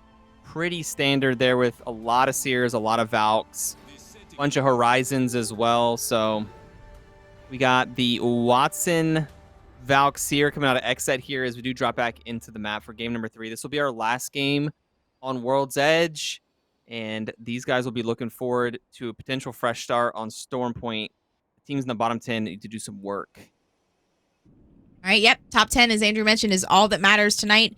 These top 10 teams will get to compete in the $5,000 finals. This is week 5 of a 6-week series. So we're at the end of Split 2. I can't believe it already. I feel like it's flown by, but this is week 5 of a 6-week series. You can do ! finals in chat if you want to know more about the finals, or ! now to see the current scores. Look at that Optic split. Optic's getting Big Mod, Lava City, and Dome. How the heck are they not in first place right now? They have so much loot. Oh, I am shocked. What is that? That, you know what? Some of that is, well, first of all, Dome loot is pretty bad. Dome loot, that is insane, though. Like, how is that a thing? And Dark Zero about to go down here. Jen Burton down. And this was a fast and furious fight here, looking for the last player, Sharky, with just a sliver of health. Zane also extremely low, but they need to carry on without no shot. They're able to get this. They're baiting the res a little bit. They might be able to. Sharky popping the smoke and may be able to get a little bit of a heal, and it was indeed a bait of the res, as you can see. Through the wall there. It does look like both teams still on top of each other. Complexity is on the chopping block right now. Dark Zero, Complexity landing near each other. And it does look like I can see the player for Complexity is going to try to run here. Oh my goodness. What a terrible start for Complexity. Down to 1 player. This is Season coming in for the third party as well. And no. Yeah, Barnacle Buster going to go ahead and get off the scene. Hopefully, Dark Zero and Season fight so that Barnacle Buster can come in and pick up the banners. Got you. Okay, and we have more fights happening. Skyhook also a fast and furious fight here as we have Xset pushing in the building. We saw them fighting last game. 999 out once again. The mystery remains. Who is 999? I don't know. A lot of these players are under troll names indeed, but you see some nice... The Devo 301 loadout. Definitely not the 2 guns that Xset wants to be rocking right there. But these are the early game guns. Sometimes you cannot be picky when you just have to fight with whatever you land with. And I wasn't sure if we had a disconnect there out of the good old Barnacle Buster, but moving in, Complexity was just trying to lay low and see if we can get a little bit of banner grabbage so Complexity can hold the title of the Kings of World's Edge. And we have one. We have one. All right, Shiny secured. Now we just need the Sniffer. All right, Sniffer secured. Let's go. Complexity back in it. Potentially going to get 3 back-to-back victories here now that the banners are retrieved. And it does look like the res at No Name is available. As all the teams do push in towards the final zone. Barnacle Buster potentially going to get the full reset here. And get yes, the boys it is back in Monsoon. action. Yes, guys, the Monsoon does play on Complexity. These teams are under troll names. We're calling them by their troll name because that is what they want to identify as tonight, and that's fine. They make that name, that's what I call them. Ooh, and it looked like we were going back to Geyser for that res, so opting not to res in the No Name. Does appear Ace is fighting over near Thermal. This could be final in-zone fighting for positioning here. So IRS eliminated there in the kill feed. Ace did get the positioning and are going to reset. It does look like OXG eliminated up on the hill as well as the Zynful comes through, getting the knocks there. Okay, yeah, as you just saw, really good scout shots out of Ascend as they are trying to desperately provide some damage and even hold off a team that wanted to push up on them. Watching from Ascend's point of view at the moment, 17 squads up and a kill to their name. And this is not ending in this area, and you can already see TSM is deciding to ult right now. This is another somewhat central-ish zone. It didn't look like it's going to be this incredibly south side one, as they're taking over the donut building of Thermal. We have a bit of a cluster down here. Ooh, so the zone is, Juga, look, going down to Thermal. Oh, it is going through. Okay, that is a further pool that I saw, and you know what? That is going to be unfortunate. I don't think we had a team up on Height at the moment. Now, Height is usually not in for the final zone, but we can see a team up there late. Andrew, Optic Gaming taking their sweet time rotating in. Yeah. I do also see Complexity on the far right side of your map. Not able to get the res yet. They did have banners, and they're in a bit of a pickle as they were met face-to-face against an entire 3-man squad in the tunnel. And they're going to have to just rotate out and try to res somewhere else. They're going to just be in a battle against healing and loot and zone. And I don't know. This is going to be probably impossible for a Complexity to get the back-to-back-to-back dubs. No, I believe still in Complexity. We will see them prevail. So many positions here for the in-game teams to get cozied up and ready. I think we're going to have a lot of teams as we move into round 3 and 4 this game. And not a whole lot of fighting here. There's so many teams around now at Thermal that it's going to be really tough to get a fight pulled off without getting third-partied. Yeah, again, we have a lot of different teams here that I think are honestly making their Oversight debut. A couple of teams that don't really have any points towards the playoff. But if they play well tonight and they possibly can get some big placement points in tomorrow's finals and then do it all over again the next week, we might see a brand new team in playoffs. So the playoff teams are not completely set in stone yet. And it would be really awesome to see some of these teams that are showing up in the qualifiers playing well in the finals make a chance to play in the $20,000 playoffs that'll be held later this month. All right, right now we do have 17 teams still up. Only 3 teams eliminated. That is going to be Slept On, OXG, and IRS are 3 teams that are out early in Game 3. Yeah, it did look like Designful, Slayer, Funk. They're just trying to get their armors leveled up. Look at all the blue armors. That's a lot of blue armors on the screen. Typically, really you don't is. see that many as Dark Zero does rotate through, and they're looking for a potential fight on the far edge. They're heading away from zone and looking for some edge KP here. So funny, the teams that are in zone are the ones that have like the worst loot at the moment right now. And you can see that dotted white line, a lot of the zone and where it is actually pulling to. It's where a majority of the teams are all clustered together. And Andrew, look at the top right-hand side of your screen. Complexity is all alive. They did get the res, but they are deep in zone. Oh no. Going through it, spiking a couple of therms, just trying to provide a little bit of time. And is that a purple shield I see in that bin right there? Yeah, it was Might already be swapped. It might already be swapped if it's on the ground. Definitely swamped by the panic. Okay. The panic moment here as Speaking of panic, Whoa. we are on Panic's point of view, and it does look like we're swinging over to the fight that we saw potentially. Yeah, it is Optic landing Optic directly versus on FaZe. And Optic did try to fly in and tried to play it safe, but FaZe was already sitting there. So it is like Skittle Cake super low, and it's going to be a 2v2, now down to a 1v2, and now it's going to be a 1v1 as we have Slurp going in. Doesn't miss a bullet. Optic Gaming out. Optic Gaming tried to play it so safe, and it just was not in the cards. All of the triple POI looting to go down like that. But you know what? FaZe needed some points. FaZe really did need some points. They were down in the bottom half of that leaderboard, and I know that they want to play on tomorrow's $5,000 finals, so they needed those points. But you know what? Optic kind of needed those points too, but someone had to go.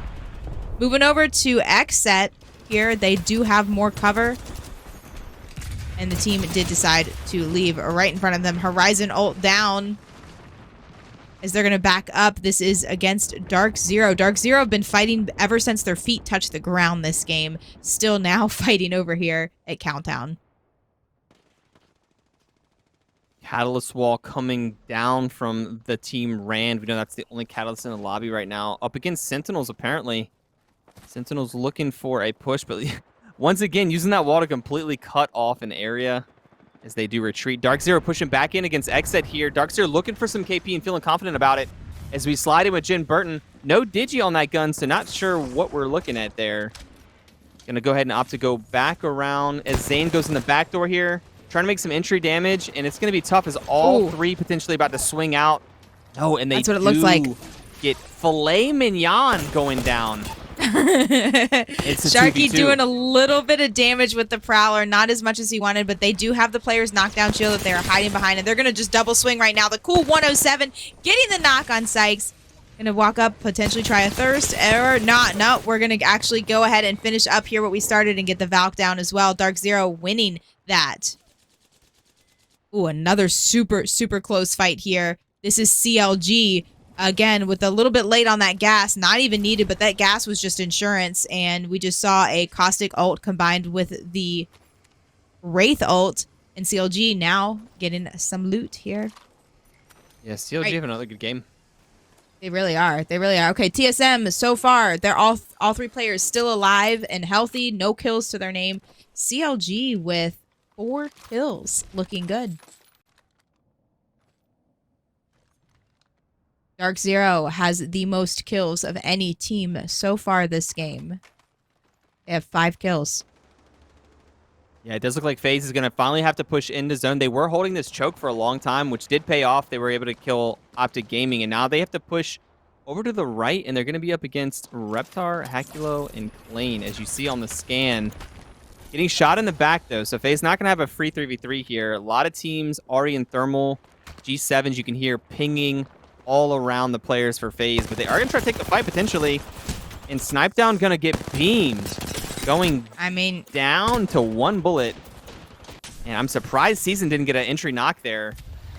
You can see all the bullets flying across the screen. What's up? Yeah, I was just saying, like, Snipedown was putting in some big damage too, though. So Snipedown did go down. He did right there. He did end up going down. Season doing a good job of staying alive and not overextending, because they were getting shot, as you could see, from across the way. But that team is now Valk ulting out, and they have to turn around, keep their heads on a swivel, as they have to fight another team up here right behind them, and they have not had a chance to reset yet. They're trying to get their teammate up. It's a gold bag res going off if they can get the cover. BRD trying to make some type of forward movement here. BRD should be able to clean this up, considering that team is going to be in absolute shambles right now. They drop down into the lava. There's a couple of playable areas there. They're gonna be tough, but they want these kills. I don't think BRD. Oh, they're just sliding on in. Okay, we're going straight down here for the cleanup. 2 players looking for those angles. Valk, you can hear the Valk can float around and try to provide a little bit of less damage for the team, but Horizon tack for the player that's knocked, and I just saw the longbow shot from across the way to clean that up. Yeah. BRD was the fourth party there and does get the final kills. And they're not in zone, but they are going to be sitting on a ton of loot. And I do see 4 people over here. Mm-hmm. Oh, Reptar. Reptar is the lone rat sitting on the bottom. I'm not sure how Reptar's actually... How'd they leave him alive there? I'm not really sure. All right, all right. TSM taking a ton of damage. They just Valk ulted and landed over here, but it was already occupied by 2 other teams. They're opting for what we call the Dorito building. That building with more of a triangle type shape to it. CLG going through it, losing their Wraith and their Caustic right now. Only down to Abrelelli, the Olympus Enjoyer on Maggie. I see 3 people They're gonna up. get, yeah. I'm gonna say these are gonna have to be some of the best Eva shots. Not quite enough. Dark Zero end up winning that exchange there and taking the kill lead spot overall. Dark Zero has been just slaying the lobby today and winning almost every single fight we've seen them in. Does look like Complexity. We can see the pink team is rotating around from the east side. So good to see them back up here. Potentially, like we said, going for 3 wins in a row. Dark Zero, I think, has 8 kills. Yeah, 8 kills already. They're having a heck of a game. Game 3, Crypto ult, getting a little bit of damage here. You can see the Newcastle doing the res thing down there. Complexity are the ultimate survivors. I will say this is not a game they've been thriving in like some of the other ones, but you know what? They're all 3 alive, and based how this game started for them, with losing 2 players at the very, very start in Fragment, they're doing a damn good job of being alive. Yeah, they did get the reset. Complexity on the Newcastle got a quick reset there. And it does look like SN, this is team nobodies. Some nobodies. Not gonna be able to push there. The Newcastle preventing that. So once again, the Newcastle showing very useful for Complexity in that scenario. But they all do have to move down towards this area. And I don't see a single square foot of safe playable space for these teams. So Do you see where Ascend is sitting right now? That was an interesting, just kind of on the back edge. I don't know if the team, if they walked out behind this building here, if they would have an angle on them, but you know, with every building occupied, no one can really walk out back anyway. So you know what? It works. It works. Ascend is safer now. You can see they're just trying to keep their hands warm. Dark Zero will have to, most likely, I think they have to move up a little bit. Complexity thinking about making a move here as we do have the team behind them. Some nobodies potentially looking for another engagement. And nobody up there. And if you're just tuning in, this is the final game on World's Edge. This is game number 3. We're going to move over to Storm Point after this. And we're about to watch the last 9 teams fight as this next zone closes. 9 squads This has up. been a fast one. 9 squadrons, 15 seconds on this zone close. And yeah, I would once again like to have a Newcastle in the team here. This zone is probably going to have some open areas that need to be occupied. So Newcastle going to provide great cover for that. It does look like Armpit Sniffer is on the white armor. So Complexity not going to be very happy about that. But yeah, here we go. The zone's about to start closing, and we have 4 teams on the edge that have to definitely move in as Complexity starts moving in as well. You know what? 1 headshot on that longbow, and they will be in much better shape. And I believe in the ability to hit the head, get that blue shield before this rotate. Some nobody's going to be right back there hitting a Valk ult maybe, and they're just going to die to zone. They are. Wait. Were they vaulting right there? Yeah, in zone. This is going to be They all die. Wow. Yeah, I was going to say that was about 10 seconds too late. That was not What they ideal. wanted. Not ideal, but shit happens, you know. Armpit Sniffer does go down with the white armor. We do get the wall coming down in the open like I mentioned, but it might be a little bit too little too late as a lot of teams are pushing it around on the side here, and it does look like Dark Zero is one of them, and they're in very good shape. So Dark Zero is going to be focusing on Complexity soon, which is going to be very bad for Complexity. Yeah, you can see Ascend. All 3 players of Ascend were still up, and I think I had this. It was a delayed sound a little bit. I got my screen was paused for a moment, but I think I just heard a Kraber in the lobby. Yeah, TSM coexisting now in a building, keeping the low ground. Did you see How was downstairs? Yeah. How was downstairs by himself though? It looked like. Yeah, no, there's no way to play. There's no way to play a fight safely right now. There's so many teams around. And this little back area is actually pretty cheeky here.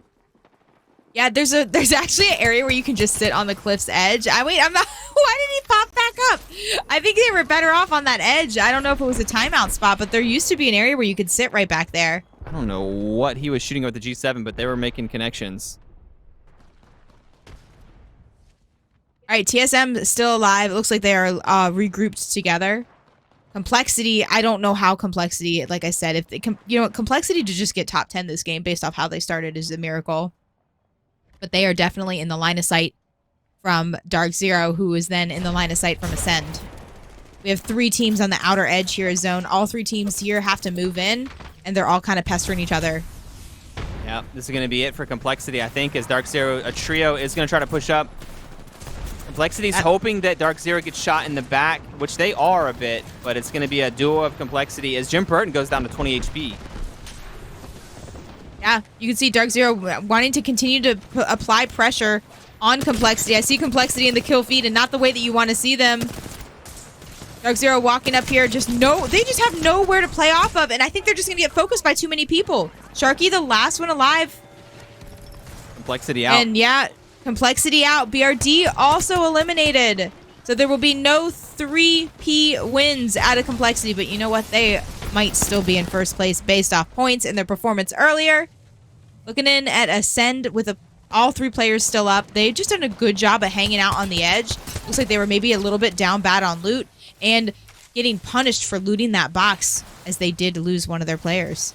Yeah, I think Ace is going to be in pretty much the worst position of any of the teams right now. They're stuck on that outer edge, and it does look like Bots does have the building for free, so he's going to look out the door here. He's going to be looking right at Ace on the corner. And this zone is pulling directly to the house that we saw TSM in the bottom of. We have Design, Slayer, and Funk on top, so that building is going to be held until the very last second by those 2 teams, as all other 3 teams are going to collapse on each other on the outside. I don't know why it's so funny to me. The Crypto walking up and opening the door. TSM's like, no! They closed that door right on them. All right, looking for some entry, trying to... I feel like at this point, this drone is not gathering information. That drone is just simply to annoy the players. Am I right? Correct. That was literally just trying to be a fly that everyone wanted to swat at. Okay, and here we go. The ult. Players going up. They're going to get all the information of who is down below them. Turn it around, and where do you go? Are we landing on a roof? Are we going to go right back to where we landed or we took off from? They have to fight, and they just need to make sure. This is something that makes me so nervous if you're accidentally a Horizon and just, somehow have Crouch engaged. That is, like, one of my biggest fears. I would not be okay with that landing as a Horizon enjoyer. Nice spot there. They did actually get a safe spot. We have MPS there on the fence line. Teams on the roof, teams on the second floor, teams on the first floor. So this building is in almost the very last second. This is going to be a nasty mosh pit at the end. It's going to be super, super hard to win this game for any of the teams. And they're still alive. Do you see that? The duo of Ascend do still have a couple players up despite that very risky edge spot. But Bots has ultimate high ground here. Now, it can be super wonky to try to, like, hold that roof. Sometimes you get pushed off. You can't really hold the heady as you want to on that. And those fences got immediately destroyed. Cyril's down. Bots, all 3 players still alive. Still pestering Ascend across the way as great shots with the scout. I've never seen anyone be able to hit a scout so fast. 3 shots coming out of Bots, and they're going to just drop off the roof here, getting shots down, raining from above. TSM still holding inside. I was going to say, look how they're just holding high ground as long as possible. TSM eliminated. Ascend eliminated. Bots did a really good job of holding as high a position as they possibly could. Going up against another 3-stack right now. The final 3 teams trying to find the perfect spot for that Horizon ult. Spike a couple of grenades in it. Tactical, huge grenades as the bodies got ragdolled into the storm. And they do clutch the dub right there. That Horizon ult was everything. Yeah, that grenade basically just jump padded everybody out into the zone. I think they were going to win regardless. But nice. Really nice. They won with style with that one.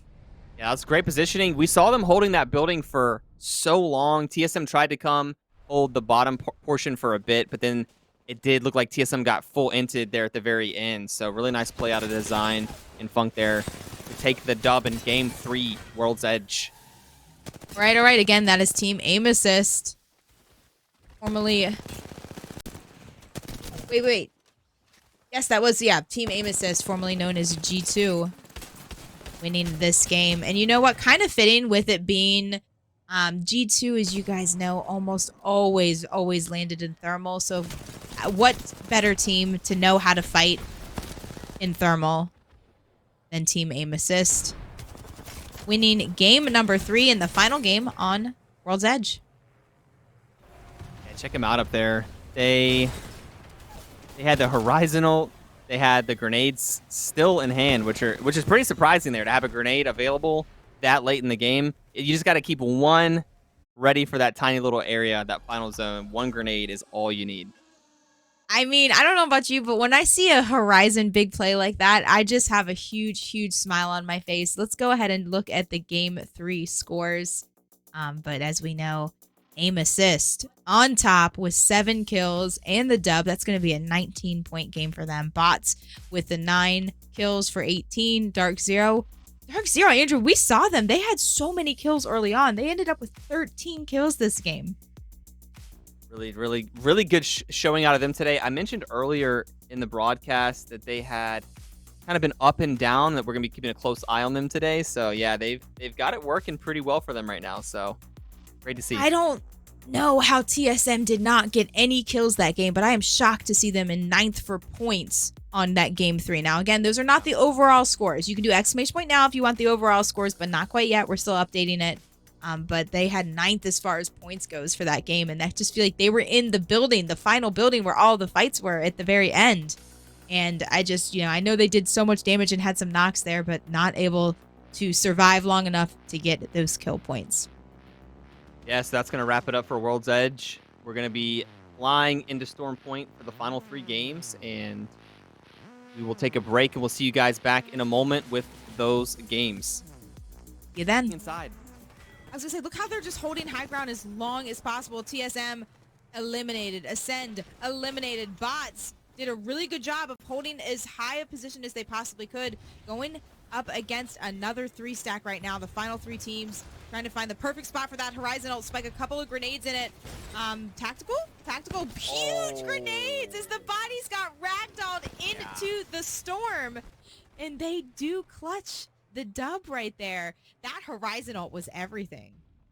So many other teams have made their way over to Lava Siphon. I see ESA on the other side by the train tracks looking at all the chaos go down as Optic Gaming are on top of the building that TSM were fighting in. Here comes Skittlecakes now opening things up, breaking down the doors to the black hole, and now trying to take a different angle. Are struggling to actually unseat TSM, but have caused some havoc. Hal eats a lot of damage going back up to the height, and Optic Gaming are still looking for angles that are becoming even more available as they shepherd everyone onto the 2nd floor. Skittlecakes has a good angle on this Horizon, gets immediately challenged by Hal and whips out the charged rifle to try and finish him off, beginning the end of Optic as they lose Dupe as well. It's got to be Knock that clutches this up. He finds the first knock onto Hal, lays down some good damage on the low ground, but it's Rex and Berholz that are left alive, and it's just a 1v1. Our 2 Valkyries, Berholz and Nox going up against each other. Berholz goes down, Rex comes up behind him. Optic clutch this up just in the nick of time. Hello and welcome back. See, these are some short breaks, and I love it because we want to bring you guys non-stop action. We try to always have these tournaments over and done with in about 3 hours, maybe just a hair over 3 hours. We're already halfway done. We're going to move over to Storm Point. We're going to go ahead and get a look at the overall scores in a minute, but I just want to say thank you guys for tuning in. We're His and Hers Live. Andrew and Juka here. Andrew, talk to us about these scores. Yeah, Complexity's been playing super well today. They have the placement points by far. Look at that, 27 placement points out of Complexity. So they're playing for in-game. They're using that Newcastle, all the abilities, and they're getting great placement points. But look at the kills out of Dark Zero.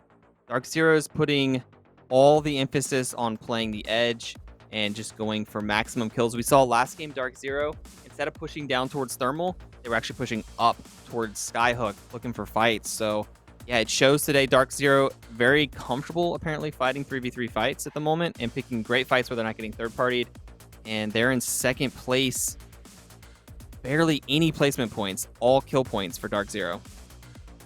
Yeah, that is an interesting stat. MPS has been playing so consistent. It's so consistent, in fact, that I'm surprised that they're even playing in tonight's qualifiers and that they're not already qualified. But MPS, a very, very strong team. Make sure you do not overlook them. Happy to see them in third place overall. But again, we're going to start to look now, guys, at the teams that are sitting in 8th, 9th, 10th, 11th, 12th, 13th, 14th, kind of in that middle of the pack, as we are halfway done with today's qualifier. These are the teams that have the most to gain or lose from these next couple of games. Yeah, it does look like a couple teams I'm watching closely. TSM, one of them. TSM only has 19 points at the moment, so you know if they don't step it up the next couple games, they might not qualify for the finals tomorrow. So I'm not worried about it. They're gonna be fine. They're gonna be fine. I think they're gonna catch a dub here on Storm Point. Though they've got it. yeah, so we keep a close eye on that. And yeah, the Storm Point's gonna offer a whole new look at gameplay. There's a lot less in-game buildings and areas like that, so you might be seeing more Watsons for that open field type play with the Newcastle, and different comps and different strategies. So I like the variation with Storm Point. It's such a different map than World's Edge, and next 3 games should be pretty interesting. Yeah.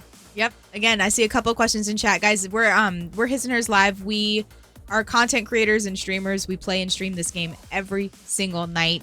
We've hosted over 200 tournaments for Apex. We love running tournaments for this amazing game. In fact, this is like the only video game really that I know and have played. I did not grow up playing games at all. Within the last 4 years, right when Apex came out, is when my gaming journey has started. It's really nice to meet if there's any new people here.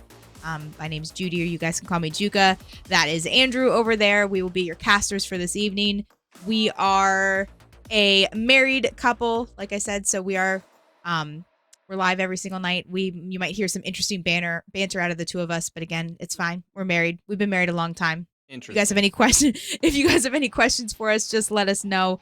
We have a lot of amazing tournaments coming up that we're super excited for, but right now it is all about week 5 qualifiers. Top 10 from tonight will get to play in the $5,000 finals. There's one more week of qualifiers and finals, and then there's a $20,000 playoff that will be later this month.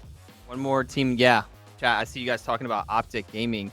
They just haven't had any luck today. They tried to play aggressive one game. They tried to play passive one game, and it just is not working at all for them. So yeah, Optic Gaming needs a couple of big games in order to qualify, and it just hasn't been Optic's. Optic was playing so well. I can just recall back to Raleigh, ALGS. I just feel like they were in such good form, a lot of confidence out of them, and just recently, I don't know, things happen. I don't know if it's a meta shift or what, but they're just having a little bit of trouble getting traction. So we're going to be going in to game number 4 now on Storm Point. All right, shaking things up. We're on a new map. Let's see what new comps we see. I am already happy because I see a lot of Horizons, Andrew. You know that makes me happy. Horizon. Okay, yeah. CLG completely. The first thing that catches my eye, all 3 players changing their comp. All 3 players changing their comp for CLG. And I'm so happy. Thank you, Observers. Observers, W job. Actually immediately reading my mind and going to the team that caught my eye right there from the start with the Ash and Crypto now. Yeah, we'll be keeping a close eye on the drop. Always opportunities for people to 50-50 if they're interested in taking over a POI. So we'll see. Last game had a couple spicy starts, but got a feeling Storm Point might as well. And I see a couple of you guys asking about some of the teams as well that have already qualified for Friday. Furia is one of the teams that has already qualified, along with XSET. XSET's just playing tonight to fill a spot. Luminosity Gaming, Tripod, Space Station, Furia, 100 Thieves, The Guard, Karasuno, Esports, Arena, and Elevate have already qualified for tomorrow. You will see them play tomorrow against the top 10 teams from tonight. Yeah, and so far it's a pretty fair drop here. Everybody behaving. And 2 teams landing at Mill. It's Optic. They are up against it. Dark Zero is on such a good momentum streak right now. Optic Gaming is taking the center, which is nice. That's often where all the armors are sitting. And Optic getting 1 purple armor and a couple of blues. I'm not sure why they're not picking them up. But it does look like, yeah, I would prefer to land in the center here at the Mill. It does have typically where the armor cache is sitting. I'd like to see Dark Zero. I bet they're not. Yeah, almost. Yeah, 2 whites and a blue. They did find 2 blues, so not looking too bad, but it's going to be a good fight here as we have a Blood Bang Horizon comp out of Dark Zero. This is the exact same comp they were running on World's Edge, and I did not recall what Optic is running here as we go Roof fighting with Dark Zero. Okay. Andrew, there was a time and a place where nobody would dream of contesting Optic Gaming at the mill. Like, they were being contested, and they just won fight after fight after fight. And then this has been their spot for quite some time. So to see Dark Zero landing here, fighting them on drop, I'm so excited to see what's going to happen in the next couple of seconds. I want a full send out of these teams, and I want the best team to win. Yeah, Optic does have low ground. Dark Zero on the high ground has a bit of an advantage here. Optic going to go ahead and bunker in. Bunker in, not even trying to take shots. So they're going to try to force Dark Zero down off the roof in order to push them. There's no angles that you can actually shoot inside from the roof unless you drop down. So going to be a little bit of a stalemate here.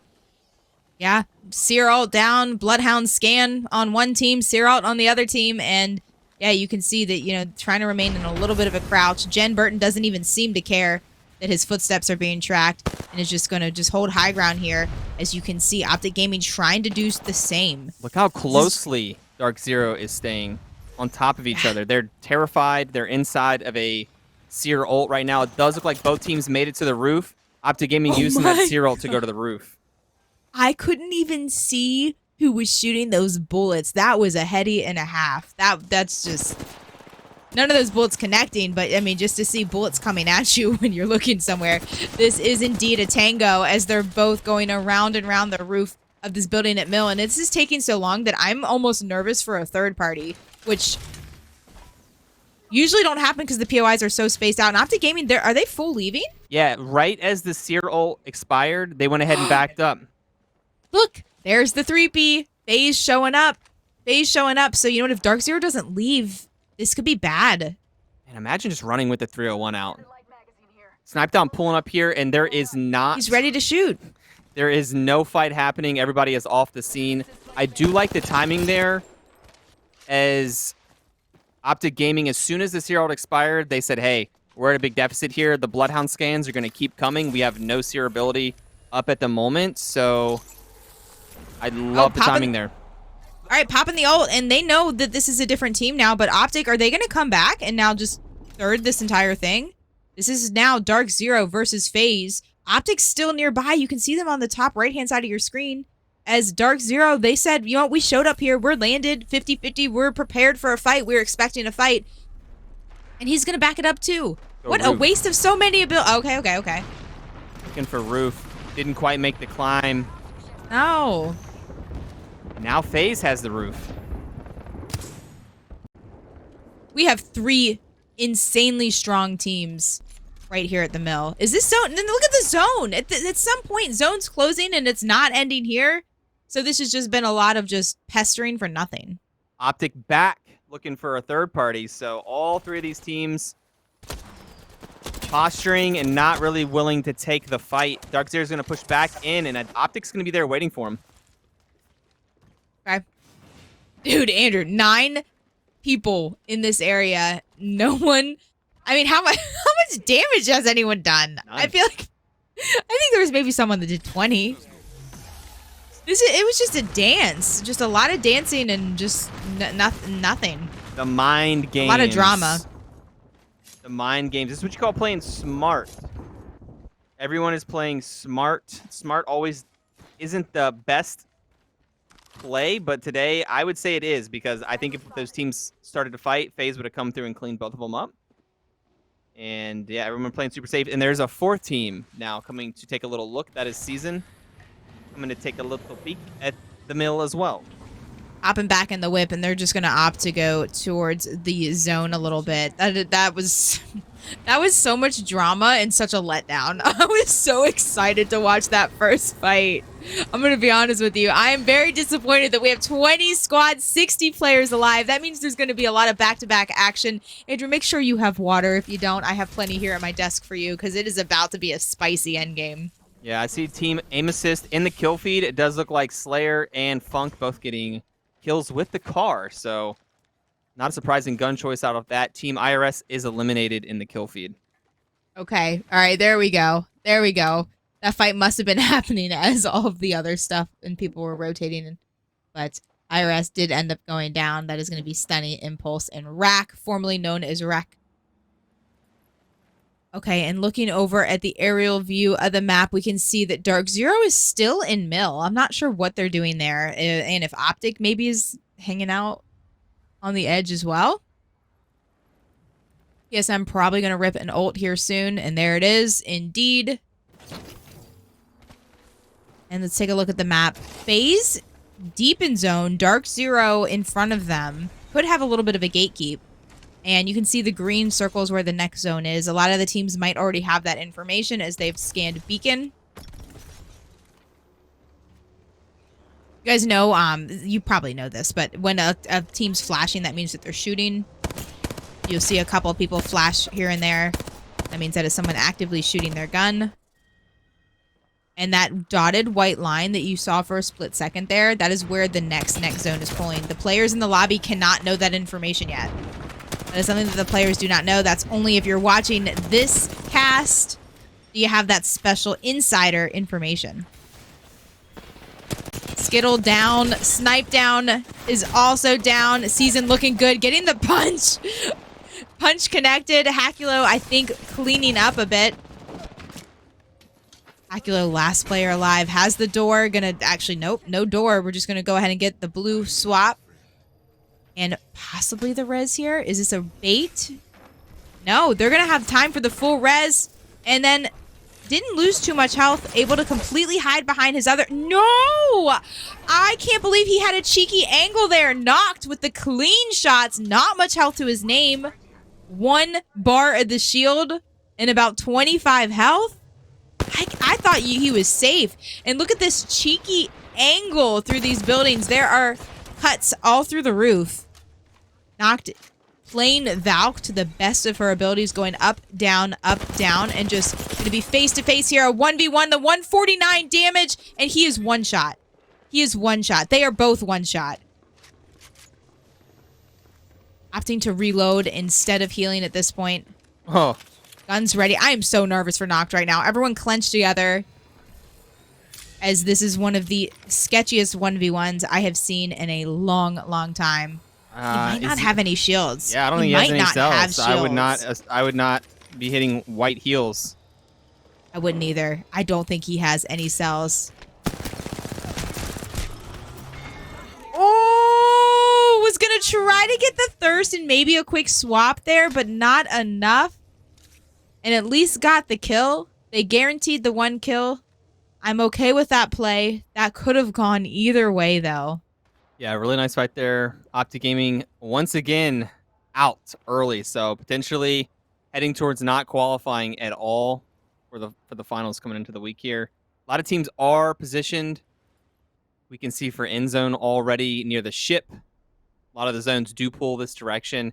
There are a lot of playable areas as well. So once again, potential to have a lot of teams up in game for this zone. Guys, if you're just tuning in, you can see what game number this is in the top right-hand side of your screen. This is game 4, this first one on Storm Point. You can do exclamation point now to see the current scores and exclamation point final to learn more about when the playoff finals are. The final for tonight's qualifier will be tomorrow at 7 p.m. Eastern. Sentinels walking on the edge of circle here. That is Lou that they're looking at currently.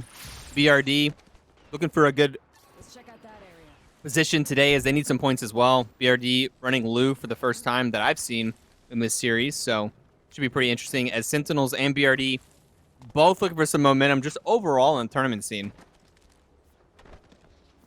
Give you a little recap. The only 2 teams that we've lost so far in game 4 are going to be IRS and Optic Gaming. Yeah, Dark Zero been on an absolute tear today. So many kills to their name. And TSM is in their crosshairs, so will Dark Zero be aggressively pushing this fight? They do have a Horizon, so they're going to go ahead and throw the Bangalore ult. They might be hitting the... Yes, they're going to hit the Bloodhound ult. I bet you they're going to hit Horizon Tactical. Horizon ult probably going to come down as well. Zane almost going down. That is a very, very risky play for the Horizon, yes, and going down. So they're going to try to take that entry damage to back up and get a res. I don't know how you can take a Horizon ult up with all three of them shooting you on TSM like that. They were hoping the Bangalore bombs maybe would have pushed them back. You know what? TSM did a really good job of not panicking and worrying so much about the Horizon ult and just focusing on the one person who was up in the air. And you know what? It is now TSM's turn. They said, ha, we saw your play. It is our turn to attack as Verholz gets the knock in the cleanup and takes out Dark Zero. Yeah, that backfired big time. That was such clean defense and then offense out of TSM. They are looking good right now. Yeah, they didn't really have any entry damage at all, so... No, they just had their abilities. When they knew Dark Zero had already played their cards, they said, hey, you played all your abilities. Guess what? It's our turn. This is what we can do. Yeah, I'm not sure how Dark Zero actually thought that was going to work, because there was no reason for TSM to run and hide at that point. They were all just literally 3 aimed down sights as the Horizon took that tactical lift. So yeah, I don't know exactly. I guess it's worked so many times today so far for them. The Wombo combo. Oh, and we have LNW just landing directly on MPS. Probably going to pay for that with their lives. I think Panic is the last one up here. This is not going well. Complexity was shooting at them from far, so Complexity might be able to pick off some of these kills if someone desperately runs out on the edge of the building as well. And you know what? MPS said, yo, Complexity, leave us alone. Let us take this fight. The smooth 55 to the face. That was definitely a warning shot, if I've ever seen one. And then MPS cleaning up LNW. Madden is trying to swing there with the car, but it's really hard to make that work. You saw the difficulty there aiming with the speed of the player right in front of him moving. It did look... Judy, what do you think about that strategy from Dark Zero? They throw the Bangalore ult. It provides so much visual clutter, and then they try to push up. I like the combination that they're using on the fights. I do. I like it. It just didn't work against TSM, who just, like I said, showed like absolutely stellar defense and are now in a really good position to just kind of look down at bots, which is fighting another team right in front of them. The same thing. TSM might be able to pick off some of these kills. Seer scan, not really giving any information because the heal was completed. They got the scan back with the Bloodhound. I love seeing the different scan legends. I feel like some of these teams, you know, we're seeing a way more even split of Bloodhound versus Seer. Yeah, I think Bloodhound, as you can see, any team that wants to push edge fights is running Bloodhound, and all the other teams are running Seer. So, 2 different options there. I think Seer is still extremely strong if you're fighting late game or more of like a medium aggression, but if you're hyper aggressive, I still think Bloodhound is preferred. All right. TSM, probably I don't know if we could potentially get a stat for how many Valk ults are hit, but I think that they're up there. I don't think a team has hit more Valk ults than them in the first 4 games tonight. TSM getting the ult, not connecting one of those scout shots. A little pinched here, not much area where they can play off of, just trying to hide behind these rocks. But the Seer ult is really perfectly placed. You guys see how the other team cannot see that Seer ult at all, just behind that little bit of the rock. But you know what? It is gone. It's gone right there. And That's this is huge. Ascend versus TSM. How going in, getting the crack on 2, 3 people. The knock on 1, 2 people. It is How gonna grab height. Fight against a Watson that was... Wait, no, with the Watson pylon healing and just going to drop down and clean that up. Let's go, TSM. But you know what? Guess who's here? Complexity. Here comes the Barnacle Buster and Armpit Sniffer. What was that, dude? Can somebody go check out Howl's... Bro, he didn't miss a single bullet there. That was disgusting. All right, Xset also grabbing some kills. Xset, guys, one of the teams that have already qualified. They're just filling a spot here to get some really good practice. We had a couple of teams not be able to play tonight. I want to say shout out and thank you to Xset. We will definitely be seeing them in tomorrow's final. Bots going down. MPS in a great spot now, having to fight against CLG. They're swinging. Oh, MPS looking good this game, Andrew. And they're going to clean that up as well. CLG out. Should be taking the overall kill lead with 4 kills just to his name. Look at this little area they have set up inside here. those buildings are really, really horrible to hold. So many windows, but if you put the Newcastle ult inside like that, actually, that building becomes pretty playable. I think Madness has a Kraber also, I think. And 7 kills for MPS. Aim assist, the winners of last game, formerly known as G2. Healing up in the smoke. So aim assist on the roof of the building that MPS has been holding for so long. You can see the zone. It's getting pretty small here. And we also have complexity on the outside edge. So 3 teams, all really strong armors as well. And it does look like complexity might be making some back angles here on aim assist. And I don't know if they can see that. Yeah, I don't think so. Having to avoid some of these bombs. And look at these teams all huddled together. And they backed off the door. I'm surprised they didn't open that up and shoot. I'm shocked they didn't open that up and shoot, actually. I feel like they could do some damage, but they just want to lay low for right now. Yeah, that door. Final teams. 8 teams left. Aim assist needs a... yeah, I was going to say, they need to get off that door because they're just dead if there's one grenade. They are going to try to take some space on the edge, maybe get some kills, and Mercy could put some big work in here as a solo. They don't have a seer. Does look like Complexity did take the roof, so now Complexity's going to be taking shots directly on top of Team Aim Assist, and they are fighting for the roof. As we can see, it does look like Aim Assist getting shot out of the door now. Triple stack, exiting the building. That is MPS doing the 3-2-1 triple swing outside of that door. That was terrifying.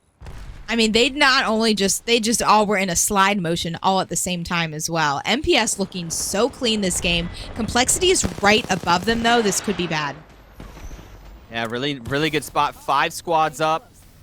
MPS looking like they could take this win as Sentinels are going to be putting some big pressure now. The grenades are going to come in. They don't have a Watson, so MPS is going to be in big trouble now. Sentinels putting full focus on them. 5 squads left. 30 seconds for round 5. Getting the crack. Aiden up in height. Gonna drop down. Sentinels being the aggressive team here. Putting MPS through the ringer. And they're done. They're out. MPS, the team that looked like they could not be stopped, are eliminated. Yeah, just too many teams trying to take this building. And now Complexity has taken over the interior, which was held for so long by MPS. And they put up a great fight. I think there was just too many teams that focused on them. It was really unlucky for them.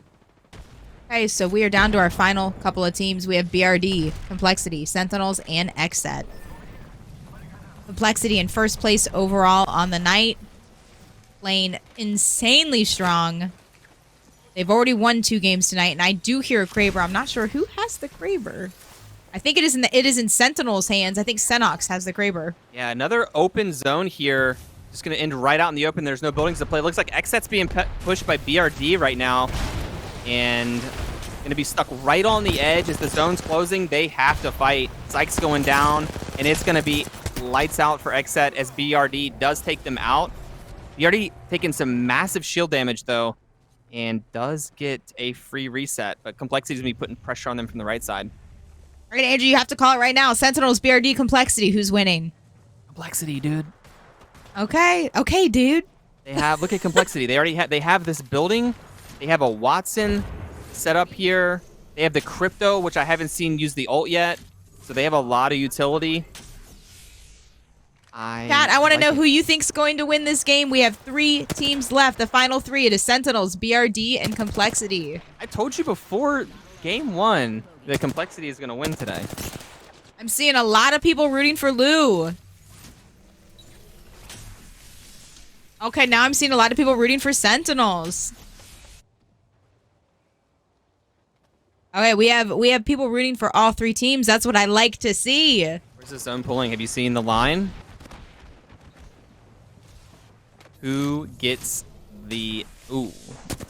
Okay. I'm rooting for Andrew. Andrew, someone's rooting for you. Hey, I appreciate it. I appreciate it. I'll do my best. TSM's gonna take the dub. Chat, y'all crazy. All right, let's go. Final fight right here, right now. A 3v3v3. Ooh, BRD taking the roof. So now Complexity's under a little bit of pressure. Does look like Sentinels is going to have to move first. The zone is pulling right basically where we're standing. Sentinels is going to be probably shot by both teams as they push towards the building. And they do have a Bangalore, which is going to be huge here. So they can do a little bit of a smoke screen.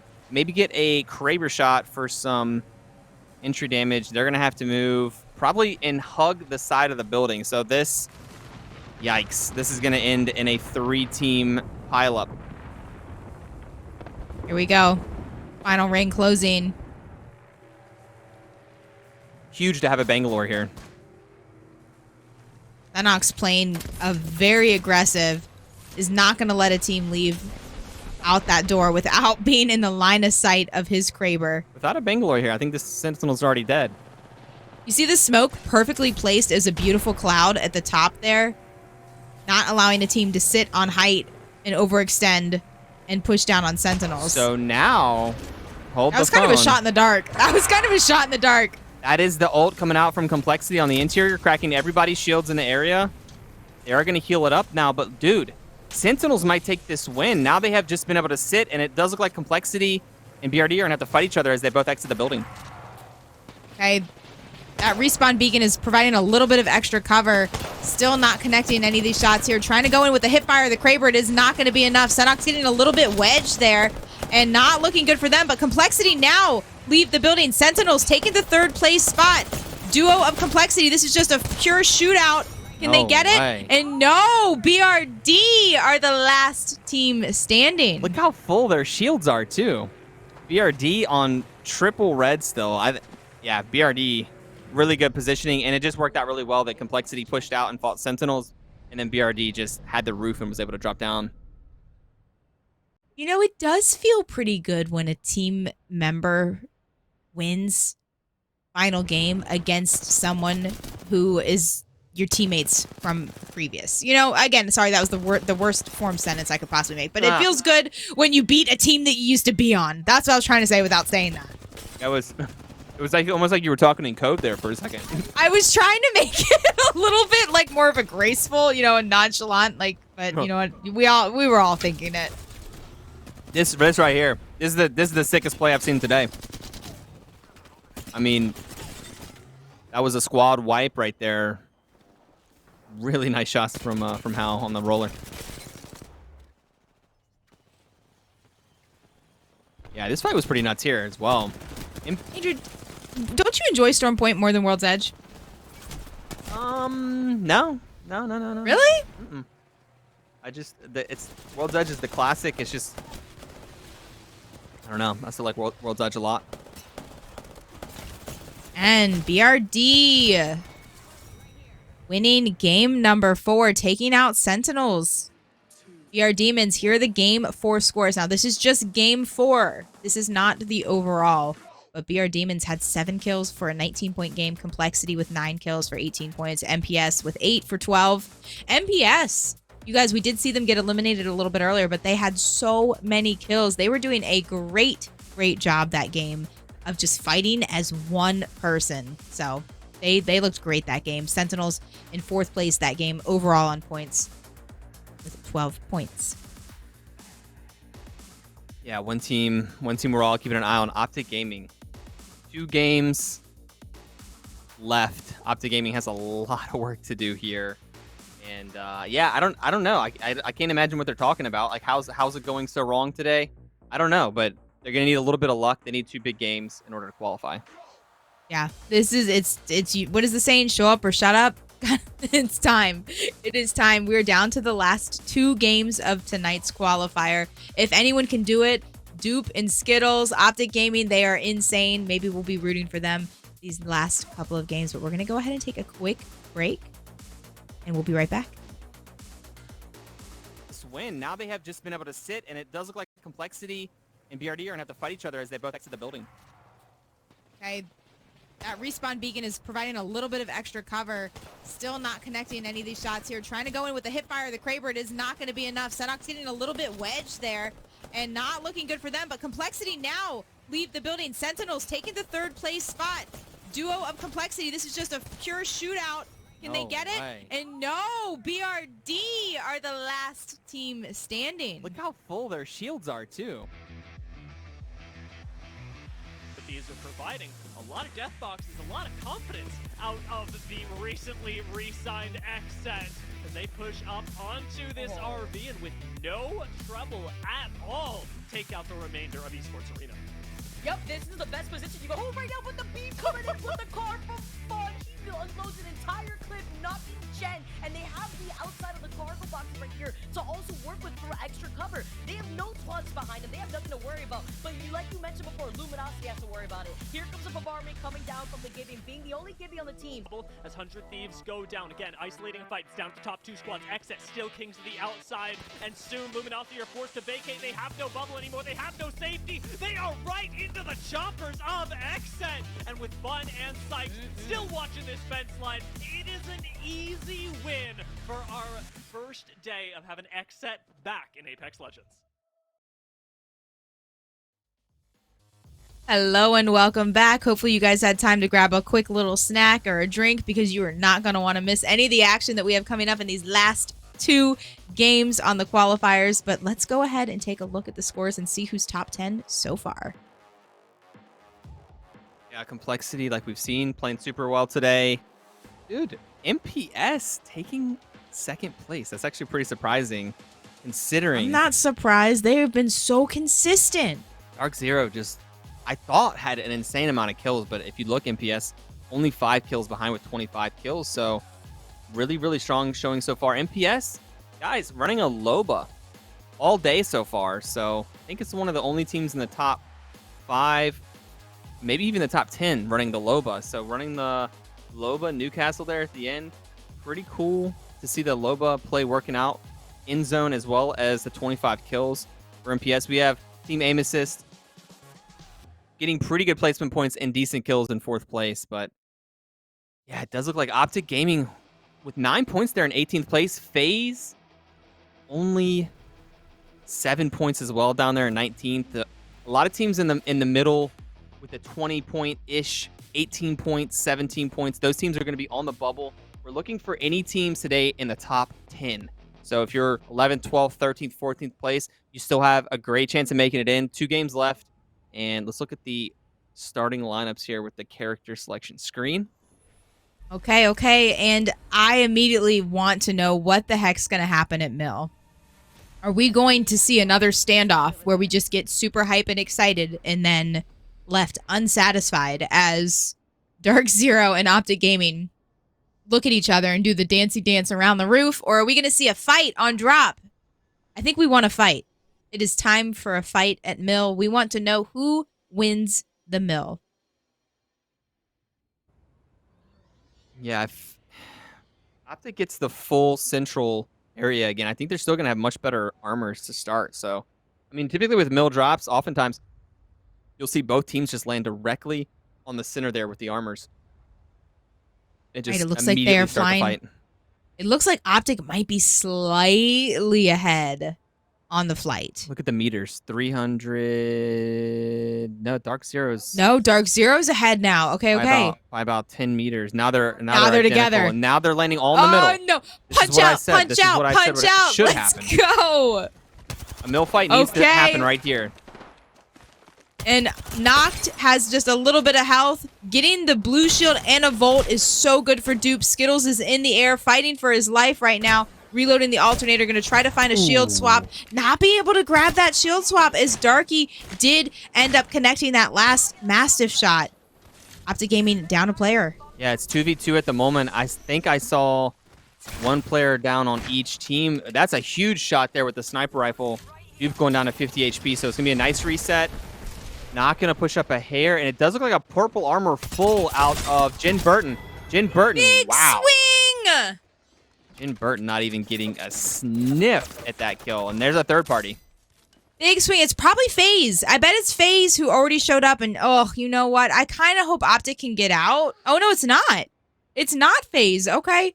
FaZe are still over at Beast. If they run, they might run right into them, but I kind of hope that Optic can get out and reset and be rewarded for winning what was a really, really close and difficult fight. It was some nobodies that were there so fast with the double blues and a purple, but Optic did make it out. That's great. Looks like Dupe got in the whip. Noct is Do be split though, Andrew. Knocked is they are split. Yeah, Dupe doing a full circle around. Hopefully going to be able to get banner. You can see that team some nobodies is still sitting there right in mill. So Dupe So would Dupe love to make this happen. Dupe is trying to go up and grab the banner, but I don't know if he's going to be able to do this. That is tough. Okay, CLG hitting the gravity cannon. Probably just going to continue their loot path. Yeah, it seems pretty unfair there, considering some nobodies wasn't even part of that fight, and now they're punishing a team for really no reason. But that's how it goes sometimes. Yeah, that's the risk of taking an early fight. That is indeed. Okay, so guys, as you know, we do have Slept On. We're eliminated. There were 2 fights on drop at the very start. So Slept On did end up getting knocked, as well as Dark Zero. All 3 players eliminated in game 4. Slept On with the 20th place. Dark Zero were actually the 2nd team to be eliminated, excuse me. So they were 19th. 18 teams remain. Couple shots being fired in rotation here. Teams primarily looking for rotation into zone, although we do know there's a couple teams on the edge looking for fights, so IRS taking some shots. You can do exclamation point now if you want to see the current scores from the first 4 games. Let's reposition there. That command will always be updated after every single game, so you can see. These are the last 2 games that you're watching right now. Everything comes down to these final couple of fights. Ascend hitting the big Valk ult as well.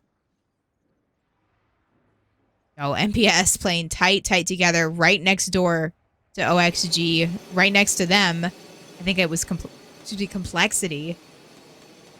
Yeah, MPS already taken that in-game spot. I heard the Newcastle wall come down as well, so MPS once again have a Newcastle corner set up with a Loba ult, looking for some in-game positioning, and pretty lucky pull for them, considering they're already in-game spot like that. Yeah, team's frantically racing down. It's back towards the ship once again. So far, we have lost Dark Zero and Slept On. Those are the only 2 teams eliminated. Yeah, Xset going to go ahead and fly into Shipfall as well. BRD holding the backside. BRD's on this little height area. It's a nice spot to be. You can gatekeep a lot of the teams trying to come in from Baramata. And it does look like BRD's going to be taking some shots here. Just trying to fend off their spot here. I don't think they're going to get pushed. A lot of nice nooks and crannies to hold, but they are going to back down to low ground. So they have other things in mind. Yeah. And you know what? They're coming off a win from that last game. They're feeling pretty good. They definitely want to secure a few more points in these last 2 games to secure their spot. Exclamation point now if you want to see the current scores in chat. But we're keeping an extra close eye on some of those teams that are in the middle of the pack. Those teams are going to be like Sentinels, Bots, Xset, Season. Yeah, this map's really big, so a lot of free rotation areas, not as many chokes as you would find on other maps, so these teams should be able to rotate pretty easily. It does look like TSM is pulling up onto BRD. I don't know if I'm sure they heard the zip line.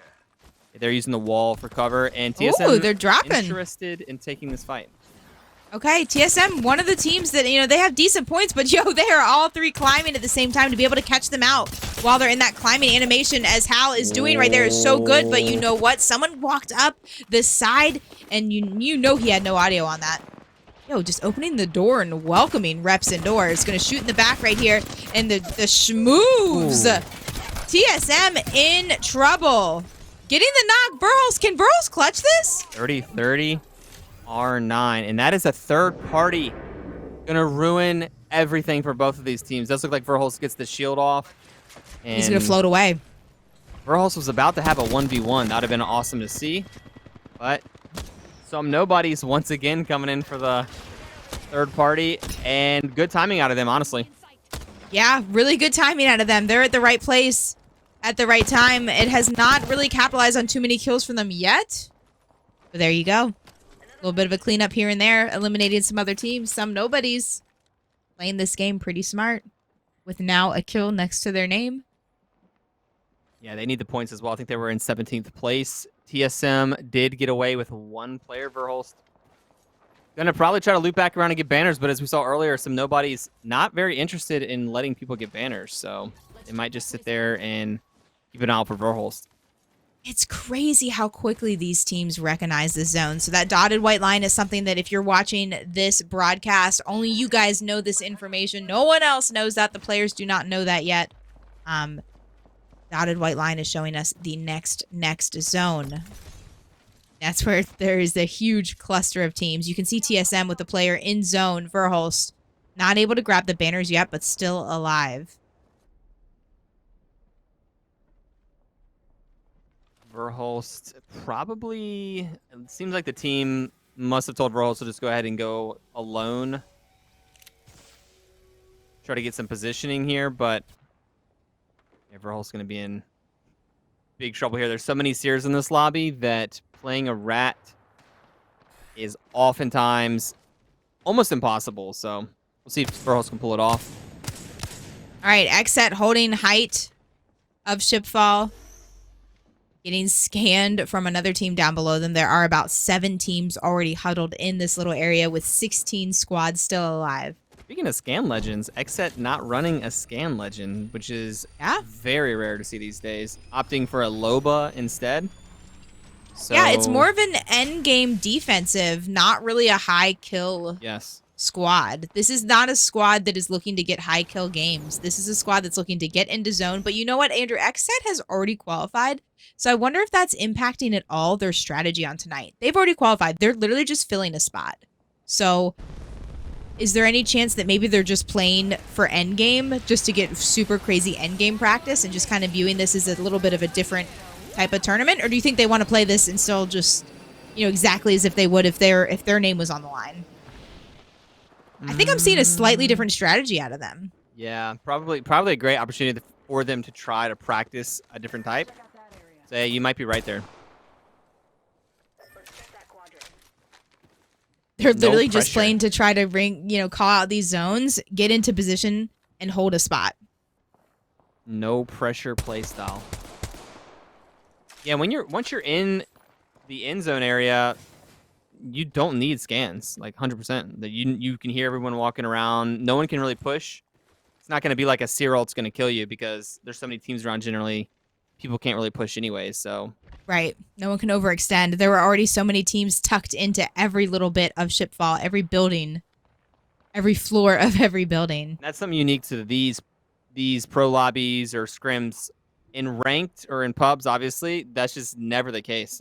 There's just always only 2 or 3 teams alive at the end. So scan legends still are definitely usable then, but when you have 10 teams up and everyone's on each floor of a building, I mean, what a scan, what are you going to get? Your scan gets 12 people on it? Like, it's doesn't really matter.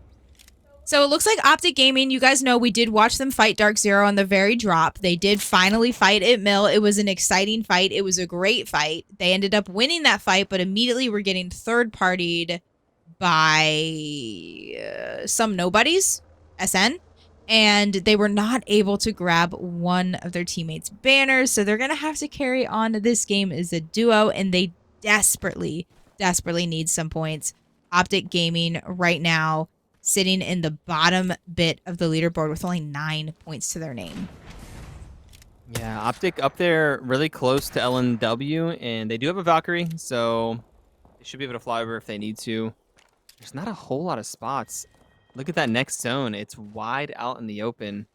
So really good zone to have a Newcastle, to have a Watson potentially. Let us go there. See where aim assist is. Yeah, I do see that. This is... Yeah. They're I right mean, on where it. they are is, yeah, they're right on it. Yeah, so like this is why you don't see Caustic at all. I mean, a lot of these open areas, there's really no place to put Caustic traps. If you have a Watson, you can put big zone area cutoffs with the fences and use the Jin. That team is getting murdered. Some nobodies flying in. What on earth? And they are the fact eliminated. that you said that in such a monotone voice. I can't they are understand. dead. They are gone. Some nobodies It eliminated. was just an early Valk. It was an early Valk ult. You know, obviously they could have waited much longer, and everybody was just basically just sitting there looking at them. Is that a glitch or does... Wait, what am I looking at? Is that the ghost of Verholst? It was. It was the ghost. It was the ghost of Verholst. Oh, no. Yeah, delete it. It's terrifying. Okay. We do have a fight here at the other edge of Antenna. Bombs are down. FaZe also going through it again. Naughty playing with FaZe for this game. Would love to see them have a big game. Snipe down getting the knock right there on CLG. Yeah, FaZe still holding the height here, and they're looking to push, make some space here. They're going to push right into CLG. CLG has a nice fortification with the Watson and the Newcastle here, so going to be a little bit harder than normal. But yeah, there is a nice rock. They're going to swing. Looks like they have a nice head glitch here. It looks like snipe down with the scans, and now FaZe might have the advantage here as they do push up. All three They have players. the Watson pylon they're trying to heal off of. Slurp is down. Naughty's down. It is just Snipe down, and he is stunned, and he's going to go down too. CLG just barely winning that, but it's not over. I mean, well, it is for them. Oh, wait, there they are. I was about to say, I'm waiting to see their name in the kill feed. There it goes. There it goes. You saw. They did end up getting a couple of the kills there. CLG won that fight, and that was the difference of defense. Snipe down got stunned by the Newcastle wall. And Rand also looking for some kills here. A lot of fights coming up on this hill. Bangalore allowing fighting without getting third party from too far away. Bangalore, if you're fighting in that smoke, third parties from super far away aren't able to really get shots in there. So really good use of the Bangalore smoke, showing why there's so many Bangalores being played on this map and some on World's Edge. All right, the lobby is almost half dead. Almost half dead as we have 11 teams left in the duo of Optic. Land kind of just in the middle, right near that res. There's a couple of bins they can hide off of, but not a super safe spot at all. Yeah, they have a nice... No, TSM is out. TSM is out. We did see the ghost of Verholst, also known as the Verghost. TSM is out. Yeah, so we have 11 squads. We can see the zone is now pulling, so all the squads can see it's going to go to that open area. Aim assist was already in that open area, so a bunch of teams are going to have to fight here as we have Synox and Aiden holding the edge here as Duplex looks like as a solo going to try to just run for cover.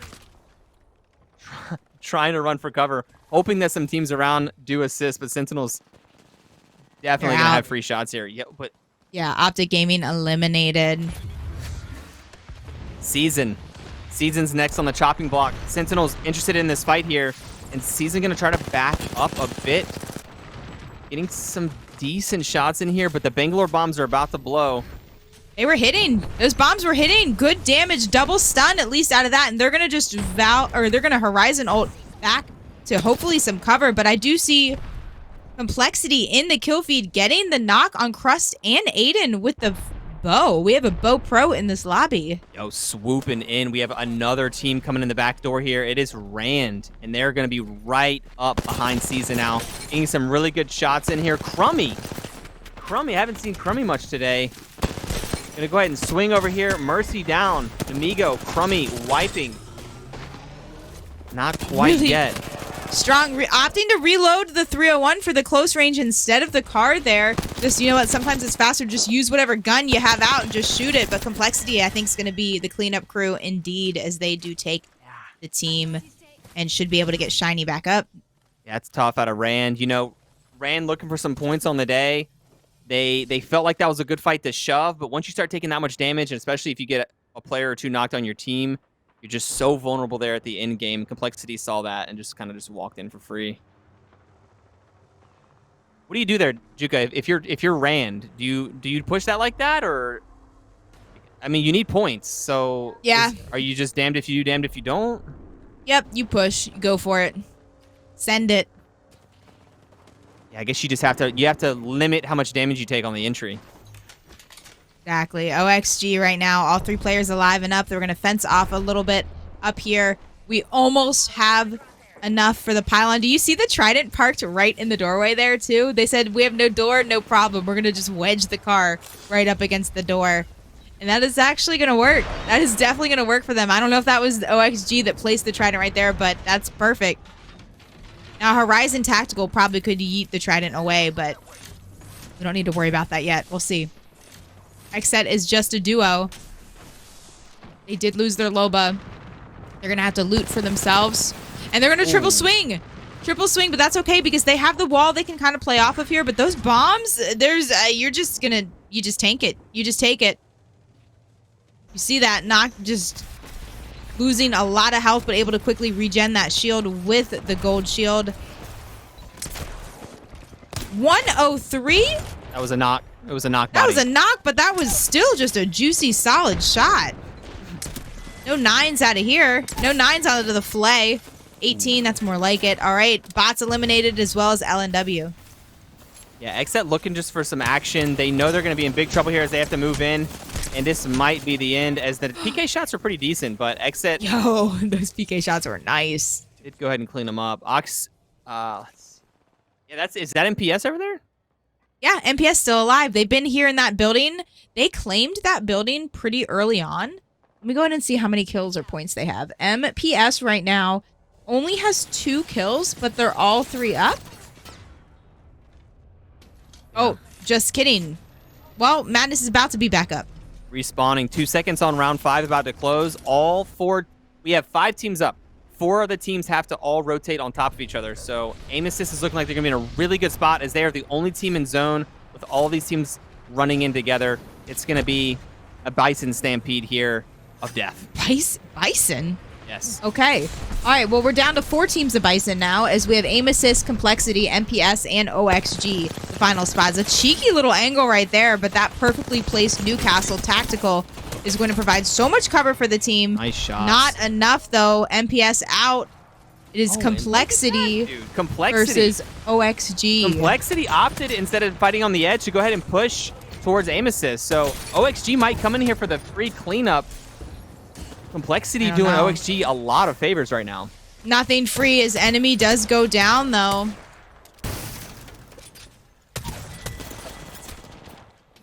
Yeah, he'll gonna... Hill and Crook. This could be a 2v2v2 at the moment. 2v2v3. Oh, yeah. No, you're right. It is a 2v2v2, Andrew. Yeah, both Complexity and Aim Assist were fighting really hard, and then OXG kind of showed up a little too soon, split the fight up, so now it's going to be a full reset 2v2v2. No, they have OXG. I think they got the res. I think they got the res off. Oh, they're getting double teamed. So OXG now getting pinched. They thought they had this game. They thought it was going to be free, and now they're being bullied by both teams on the left and the right side. They're absolutely going through it. Aim Assist, just 2 players on the squad, but in arguably one of the best spots for where everyone is. This is just a bloodbath for all 3 teams that still have at least 1 team member up. Aim Assist. OXG now with just 1 player. Pylon down. Interesting, though. You saw Aim Assist. They realized Complexity had the edge here, so they went ahead and backed off and... Just kind of like said no to the fight, yeah. Yeah. So Aim Assist is now going to try to put some pressure on Complexity to secure the dub. Baiting the res while that pylon's still there, able to provide a lot of cover fire. There they go, and just like that, Aim Assist about to go down though. No, it's not over yet. 2 players left. Dang, Shiny putting in some work there for the team, and it does look like OXG got one back up. What? This is the craziest endgame I've ever seen, that we still have 3 teams left and no team is fully committing to the other one. And here we go with some actual commitment. There's going to be someone that dies right now, and it is Complexity. So it is Aim Assist versus OXG for a very unlikely endgame finish. The 2-11 and the swing to clean it up. Aim Assist with the game 5 win. Oh, that... Aim Assist were in the best spot to win that game, but they almost didn't. I thought... Dude, I thought OXG had that. I thought OXG had that. I thought OXG came out of the little crack, both players up, jumping around, dancing around. The 2-0-11. The 2-11. It just was lights out. Funk didn't miss a single shot there at the end. That was crazy. I mean, Amos's should have won with where they were positioned, but how this team started to fight, that was one of the best end games I've ever seen with 3 teams up. Dang, dude. Yeah, a lot of that end game, I would consider that like a chess match there at the end. Yes. It was. Yes. It was. Everyone was countering each other's move. It was, I'm gonna counter you, you're gonna counter me, then I'm gonna counter you. That was a very chess-like finish. Everyone trying to strategize and theorize to the absolute maximum. Hey, dude. Here, let's take another look at this again. OXG taking complexity out. And then right here, just the perfect pop out. Dude, there's just nothing you can do. Yeah, that'll do it. All right, let's take a look at the Game 5 scores now. Again, this is just Game 5, not the overall scores, but Oxygen ended up with more kills that game, 19 points overall. Complexity was 16. Aim assist, even though aim assist won, they only had 4 kills that game. And that's because they were in the best spot, and they were just really banking on being able to win that game, and it paid off for them with 16 points. Pretty sweet game. Yeah, like we've been watching closely on TSM. They only got 3 points that game, so they're still going to be in the bottom of the top 10. So I want to see the overall scores for them. Optic Gaming only was able to get 4 points, so unless Optic Gaming gets a win with a bunch of kills, they're probably going to be out of it for the week. And also FaZe Clan not having their day either in 17th there. But yeah, all the other teams, Dark Zero, like we said earlier, Complexity, both having really, really solid days, as well as MPS. Yeah, Complexity coming out super strong, as Andrew mentioned earlier. There's a couple of dubs early game. Aim assist now with 2 wins so far, 1 on World's Edge and 1 on Storm Point, proving that they are a very strong team, a force to be reckoned with. But guys, we're going to take a quick break before we get into the last game. See you in just a minute. There for the team, and it does look like OXG got one back up.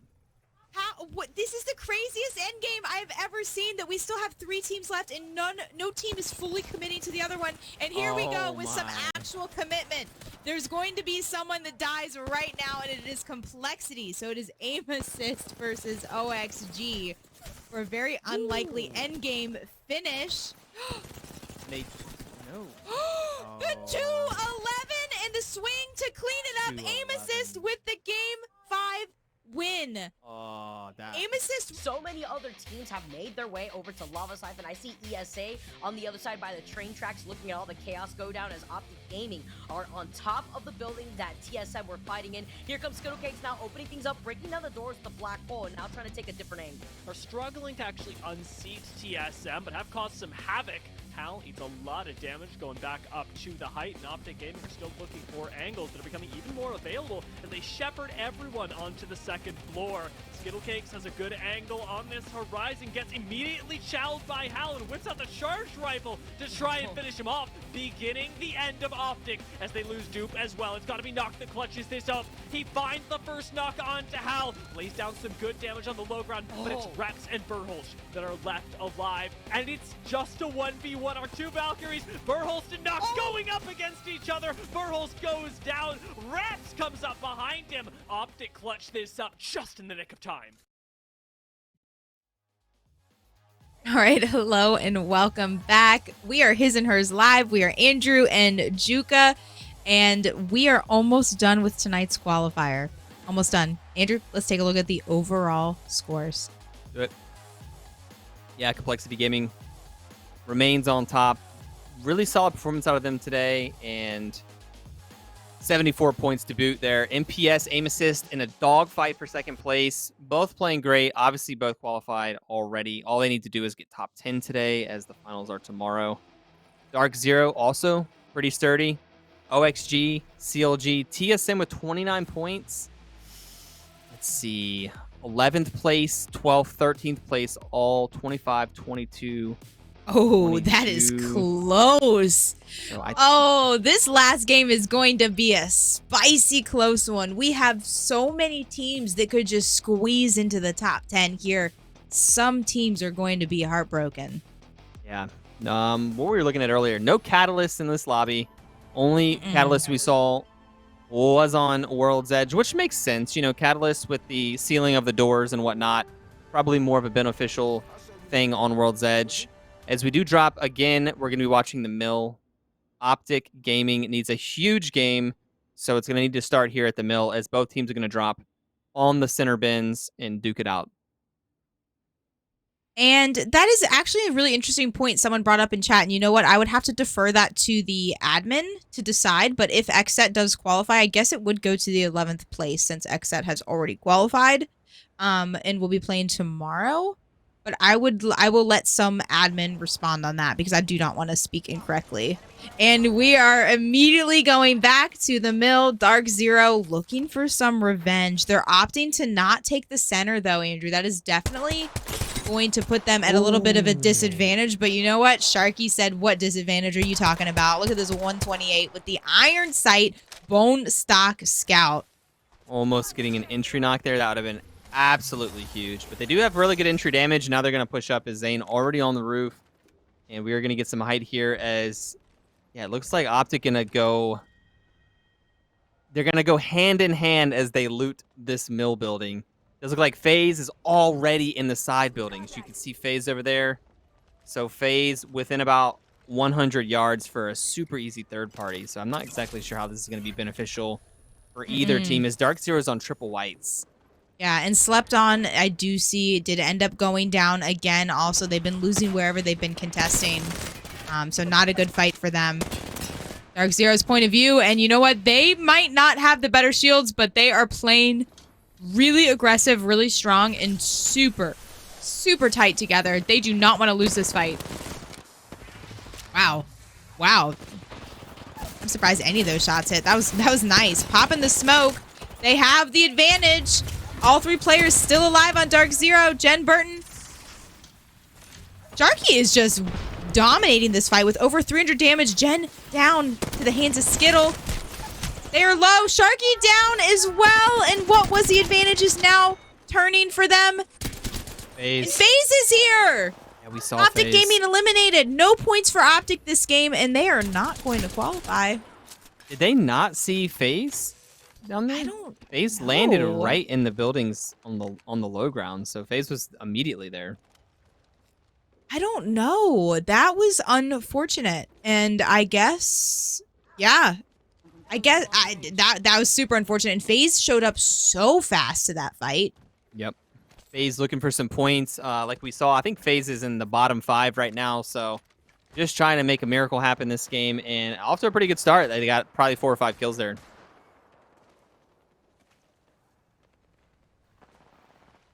Complexity is killing the wildlife. You do hate to see that, but it does happen. Does look like MPS is rotating through as well. MPS been playing super strong all night. This team is already qualifying. You will see them in tomorrow's $5,000. So top 10. There's no money on the line tonight. This is a qualifier. No money on the line. Who won last game? It was aim assist. Wait, no. Last game, aim assist won. Yes. In the hands of Funk. All right, a lot of player rosters. Representing. A lot of changes to player rosters too. Interesting to see a rank grinder dominating with the pros. For real, yeah. I guess if you just can lock it in, the aim on a lot of hours of ranked, I guess that's all you need. Yeah, guys, we have 3 teams eliminated. We have Dark Zero eliminated, Optic Gaming eliminated, and Slept On also out. Those are the 3 teams that have left the lobby already.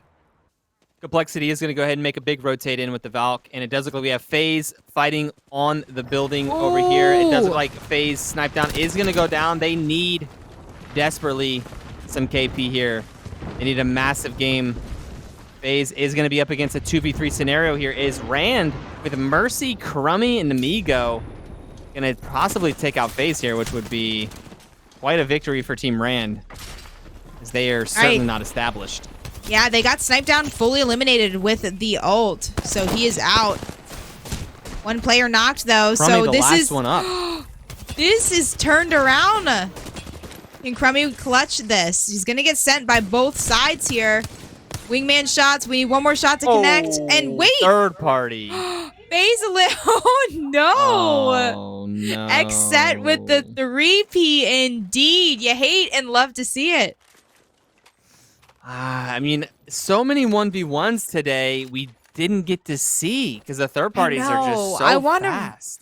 I want a rematch. I want to put every 1v1 that was stolen, that was robbed by a third party, to just put them in and just know. I need to know who was going to win. So anticlimactic there. I mean, it's just they're robbing us of amazing Twitter clips with these third parties. I don't know how you play Edge on this map, honestly. Dark Zero was playing Edge pretty well on World's Edge, but any Edge fighting I've seen so far today on Stormpoint is getting punished. CLG trying to farm the wildlife over here. Okay, does end up taking Ascend out, yeah. Ascend is dead. Gone. They're gone. They're Bye. gone. Okay, 6 teams eliminated. This is the last game in tonight's qualifier, and people are fighting like just so fast. Ascend eliminated. Dark Zero, Optic Gaming, Slept On, FaZe, and Rand all out. Verhulst with the bow check. Okay. Okay. Not able to connect any of those arrows. Gonna walk up. Maybe scavenge some of this loot. Oh, there we go. There we go. He said, "You want to see something?" Didn't get the knock though. Somebody else did. Didn't. No, unfortunate. But they're gonna walk up and probably be able to clean everything up. But let's see. TSM, all 3 players walking up could pinch X set right here. I like that play with the door there. Right after you know the player's gonna have to reload. Huh. And that Loba is just that was wishful thinking. Yeah, the TSM third party once again proving. Oh, he left him. He left him. Oh, for Knocked sure. Swoon. Oh yeah, that's what I was going to say. That Loba just really did not have much no self-preservation at all. Was the out of Loba that waiting on a Loba. bracelet toss? I don't know if the Loba was waiting on a bracelet toss, but I think they knew that the player, the Valk was just going to ult and leave, and they just were like, all right, well, this is where I die. Season TSM 3v3 fair fight. I don't see any third parties. Hal getting some initial damage here. Wow, a lot of initial damage. Going to grab height and try to get the cancel there. Horizon ult down, spiking a couple nades to spice it up. Season in full panic run. Scan, really is not slowing down their push at all. It just gives them a little bit of a heads up. Spiking that grenade in the 205 out of Hal. Looking good. M&K said, hey, I could... What? Burls, bro. Put down the phone. Use the car, man. Use the car. Season eliminated to the hands of TSM. You know what? I think Burl's out here just challenging himself. He's just having fun at this point. Imagine. Great fight out of TSM there. Yeah, when you open the door and 225 somebody, it's kind of into the fight. Really well played. And we have another... This could be a 3v2 here. Yeah, aim assist walking up here, taking a teensy bit of zone damage, but all the players on height. Bang ult is down. This could be good grenades. Those are huge grenades. Huge. Those are some juicy grenades here as aim assist. I don't see how they lose this. They don't. Oh. Little swing back there. And down, Funk on 1 it's HP. getting a little sloppy. It's getting a little sloppy. Sloppier than they thought, but still 1 player left. IRS out. Aim assist did lose a player in that fight, but they're going to be able to quickly get the reset. Well played there. Well played there. I mean, IRS did some great defense. I'm shocked they were even able to get someone down because those grenades, the fact that those grenades were not the instant death of them was just pretty impressive. Big zone pull over towards the mill, but not quite. We're going to stop at that no name. All the teams pretty much occupying any building that is available. And we have a couple teams on the edges thinking about any way in. It's going to be pretty rough for them in a couple zones, considering all the buildings and spots are going to be taken for any team on the exterior. Andrew, this is the first game I've noticed that MPS is not already in like the final zone. I wonder how that's going to play out differently for them. MPS already just qualified definitely for tomorrow, but just a little different play style from them. I wonder if it's just based off where they landed, if they just have not been physically able to get into zone. But this is the first one where they're not actually in there. Yeah, we'll see how their edge fighting is. They definitely don't have an edge comp. So TSM not going to be able to get a great spot for end zone, but possibly going to be able to do some edge fighting, which they are pinging down in the water. So taking a look back here and looking for a fight here for sure as they do start covering ground closing distance. Ooh, Hal getting beamed there. Gonna have just kind of stood out there, and it's going to be punished for that. To the hands of Crust. TSM as a duo. Getting the knock. Getting the knock. Can we get the double knock? No, it is just Reps, the last person alive, kind of getting swung, and they're going to go down to the hands of Sentinels. Sentinels needed that. You know, they needed a big game, and TSM, I mean, they, oh, Andrew, I don't know. I don't know if they had enough, though. TSM should be okay. I think so. We'll have to... But there were a lot of teams that were in that mid-20 range. Exclamation point now if you want to see the current scores, the current standing in chat. TSM were looking pretty good to qualify, but I don't know. That is not the finish that they wanted. 29 points. Complexity playing it safe, going all the way around the edge on the outside, taking some zone damage. And they're looking for some type of entry point here. They have a Valkyrie, but yeah, like I said, there's not going to be any great spots available. So we'll see what they do. It'll be interesting to see what they do. Yeah. Okay, OXG on height. They have a Trident up there. They have a Watson Pylon up there. They're good to go. See, look at that. MPS, Andrew. They're just now making their way into zone. Very different strategy out of them. I think they just know there's just no building. But you can see the building that they pinged. Yeah, what does Complexity do here? They're in zone technically, but not in a great spot. They're on low ground. They can just bunker down. They have a Watson, which can be actually very huge in this situation. If they can find a good spot to get a Jin safely, they can just claim territory here. Yeah, they got the Jin. The Jin is nicely secured inside of all those boxes. And yeah, this is like I said, this is why you definitely want, if you're gonna have a defensive character, Watson over Caustic on this map. All right, MPS walking up again. They're gonna have to fight.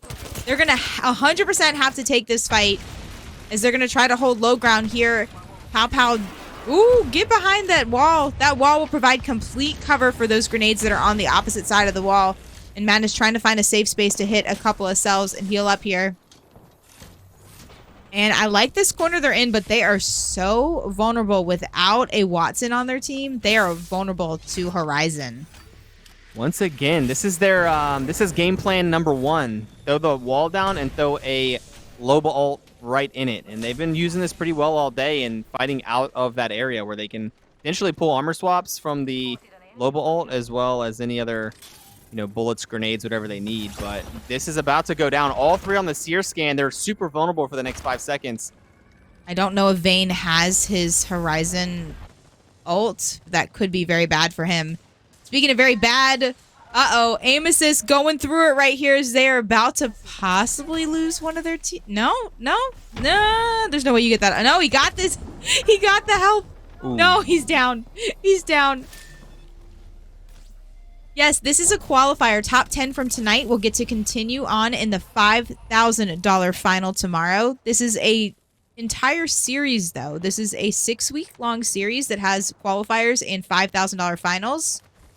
And based off of the team's performance in each and every final, they received points towards an invite to a final $20,000 playoff, which will be later this month. This is week 5 of this tournament. So, 6 weeks of qualifiers, 6 weeks of finals that are $5K apiece. Each split has $50,000 in cash prizes. Yeah, it does look like MPS is still on the low side here, and BRD does not want them down there, but not a whole lot that they can do at the moment. All right, MPS still chilling behind this wall. This is a good month for Apex enjoyers, indeed. I believe so. Playoffs will not be LAN. I believe it is all virtual, but I don't think Andrew and I are involved with the playoffs. All right, OXG looking to take out the remaining 2 players on aim assist as they do take out Design Pool. It's going to be Funk as the last one up and going down there. So OXG going to probably try to reclaim their positioning on top of the rock, but you can see the zone is pulling way down towards the IMC area, so none of these teams are safe. All right, Sentinels going in, grabbing height. This is going to be tough for OXG as they now have to hold off Sentinels as they push up here. Probably going to pop a couple of smokes. Heal up if you need to, but it is now... Ooh, Senox almost going down.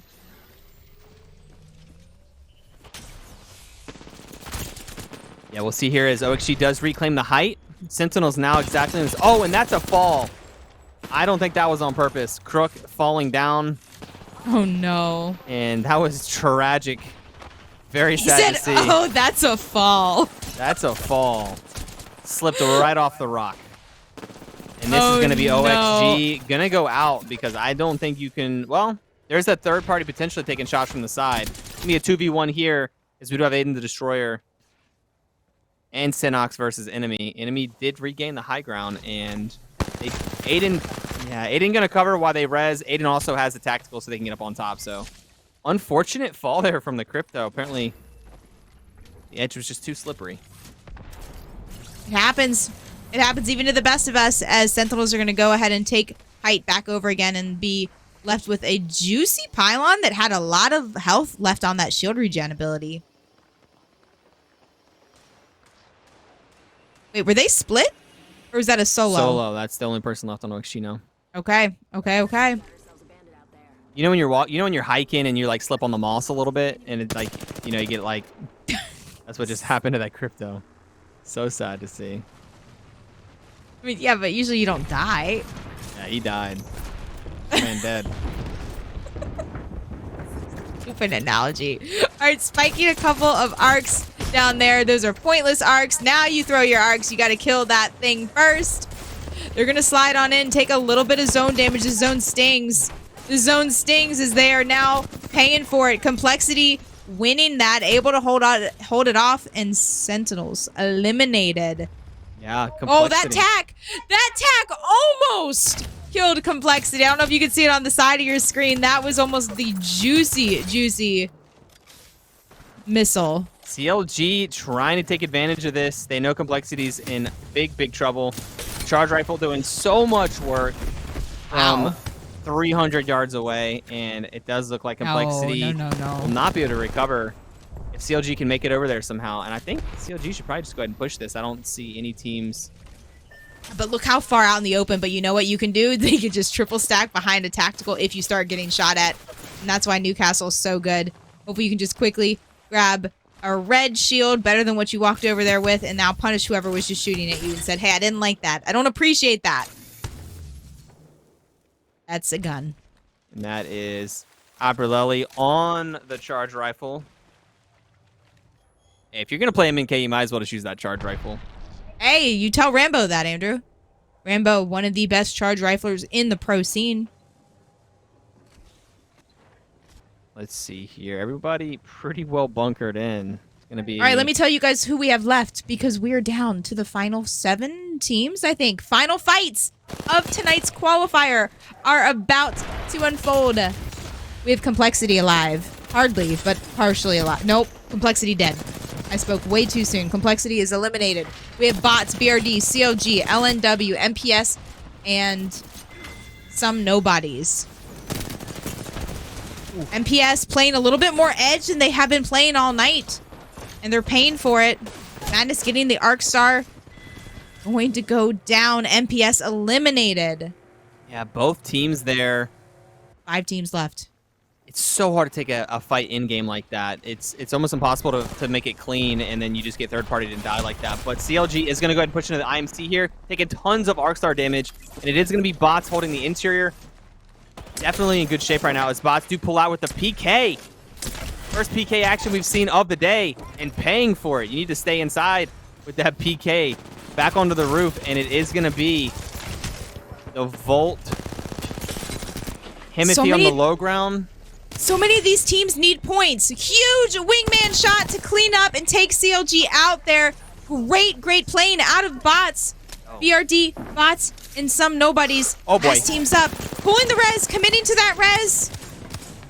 Can we get some more wingman shots? Still healing on that pylon. It is a 1v1, but you know what? There's no such thing as a 1v1 in tonight's qualifier, as we do have some nobodies, all three rolling up with the RE45, and they're going to clean that up. Some nobodies winning the final game. They needed that. We saw them third partying and camping banners all game, and they do get the dub, so that'll be good for them to get a little bit of momentum, a little bit of confidence. I don't think they qualify still. I don't think so either. I think they were in 18th place.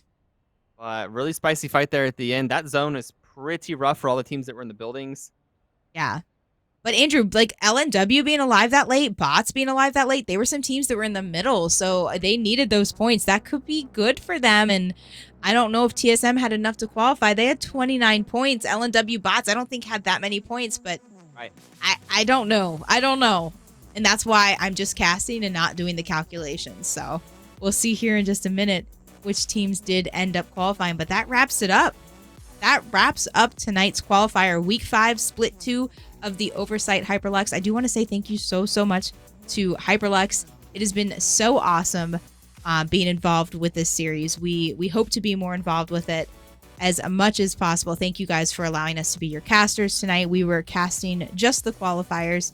Not sure if there is even going to be a split 3 or what there is in store moving forward, but we know right now that we will be casting the next qualifiers next week. But let's take a look at the game 6 scores. Yeah, we do have some nobodies, as we saw, take the win there. 15 points. I think they needed like 20-something points in order to maybe qualify, but we will see. We also had bots who were looking for some big points as well in the bottom 10, so could mix it up there. Bots might be jumping into the top 10 with that. A lot of these teams, CLG, Leave No Witnesses, BR Demons, Sentinels, they were all looking for points, so really good play out of those guys, and all of our top teams were in the bottom 10 on that game, so intentional. Okay, and guys, we are not going to take a break. We're going to go ahead and just get right to it, rip the Band-Aid off. It is time for the final leaderboard and the 10 teams that you will see competing tomorrow. Wow. Congratulations to Complexity, MPS, Aim Assist, CLG, Oxygen, Dark Zero, Bot, Sentinels, BR Demons, and TSM squeezing into that 10th place spot. 1 point. That was almost back-to-back, not top 10s for TSM, so that was pretty sketchy. They barely got in by 1 point. TSM there in 10th place, but yeah, on the day, we got to talk about Complexity. Super solid, running the Newcastle all day, and just sturdy plays all around, making really good decisions in game. And they got several dubs, 32 kills, and yeah, they were definitely the most solid team of the day by far. Thank you guys for the kind words as well. I have chat open. I'm keeping a close eye on you. You guys really do help keep the excitement, help keep the hype. If you're just tuning in, we are His and Hers Live. We're Andrew and Juka. We stream every single night. We host tons and tons of tournaments. We love this game. We love being involved with this. I don't want to see Juka does the dishes. That's not trending. That's not trending anywhere. Juka, hold on. I don't want to see that. Let's talk about it. Let's just talk about it just for a moment. At the beginning, before game 1, you called TSM to win. I called Complexity to win. Also, before game 1, you said there would be 2 catalysts in the World's Edge games. I said there would be 1 catalyst.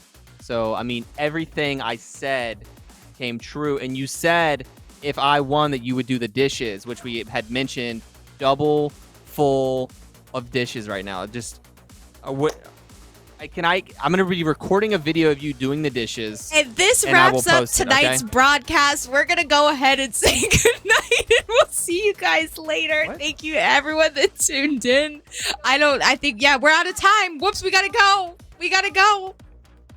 Yeah, well, we'll see, guys. Keep an eye out. I might be posting a video of that. Big shout out to Hyperlux, another great tournament, another great qualifier, and props to everybody behind the scenes doing a great job making this thing super smooth.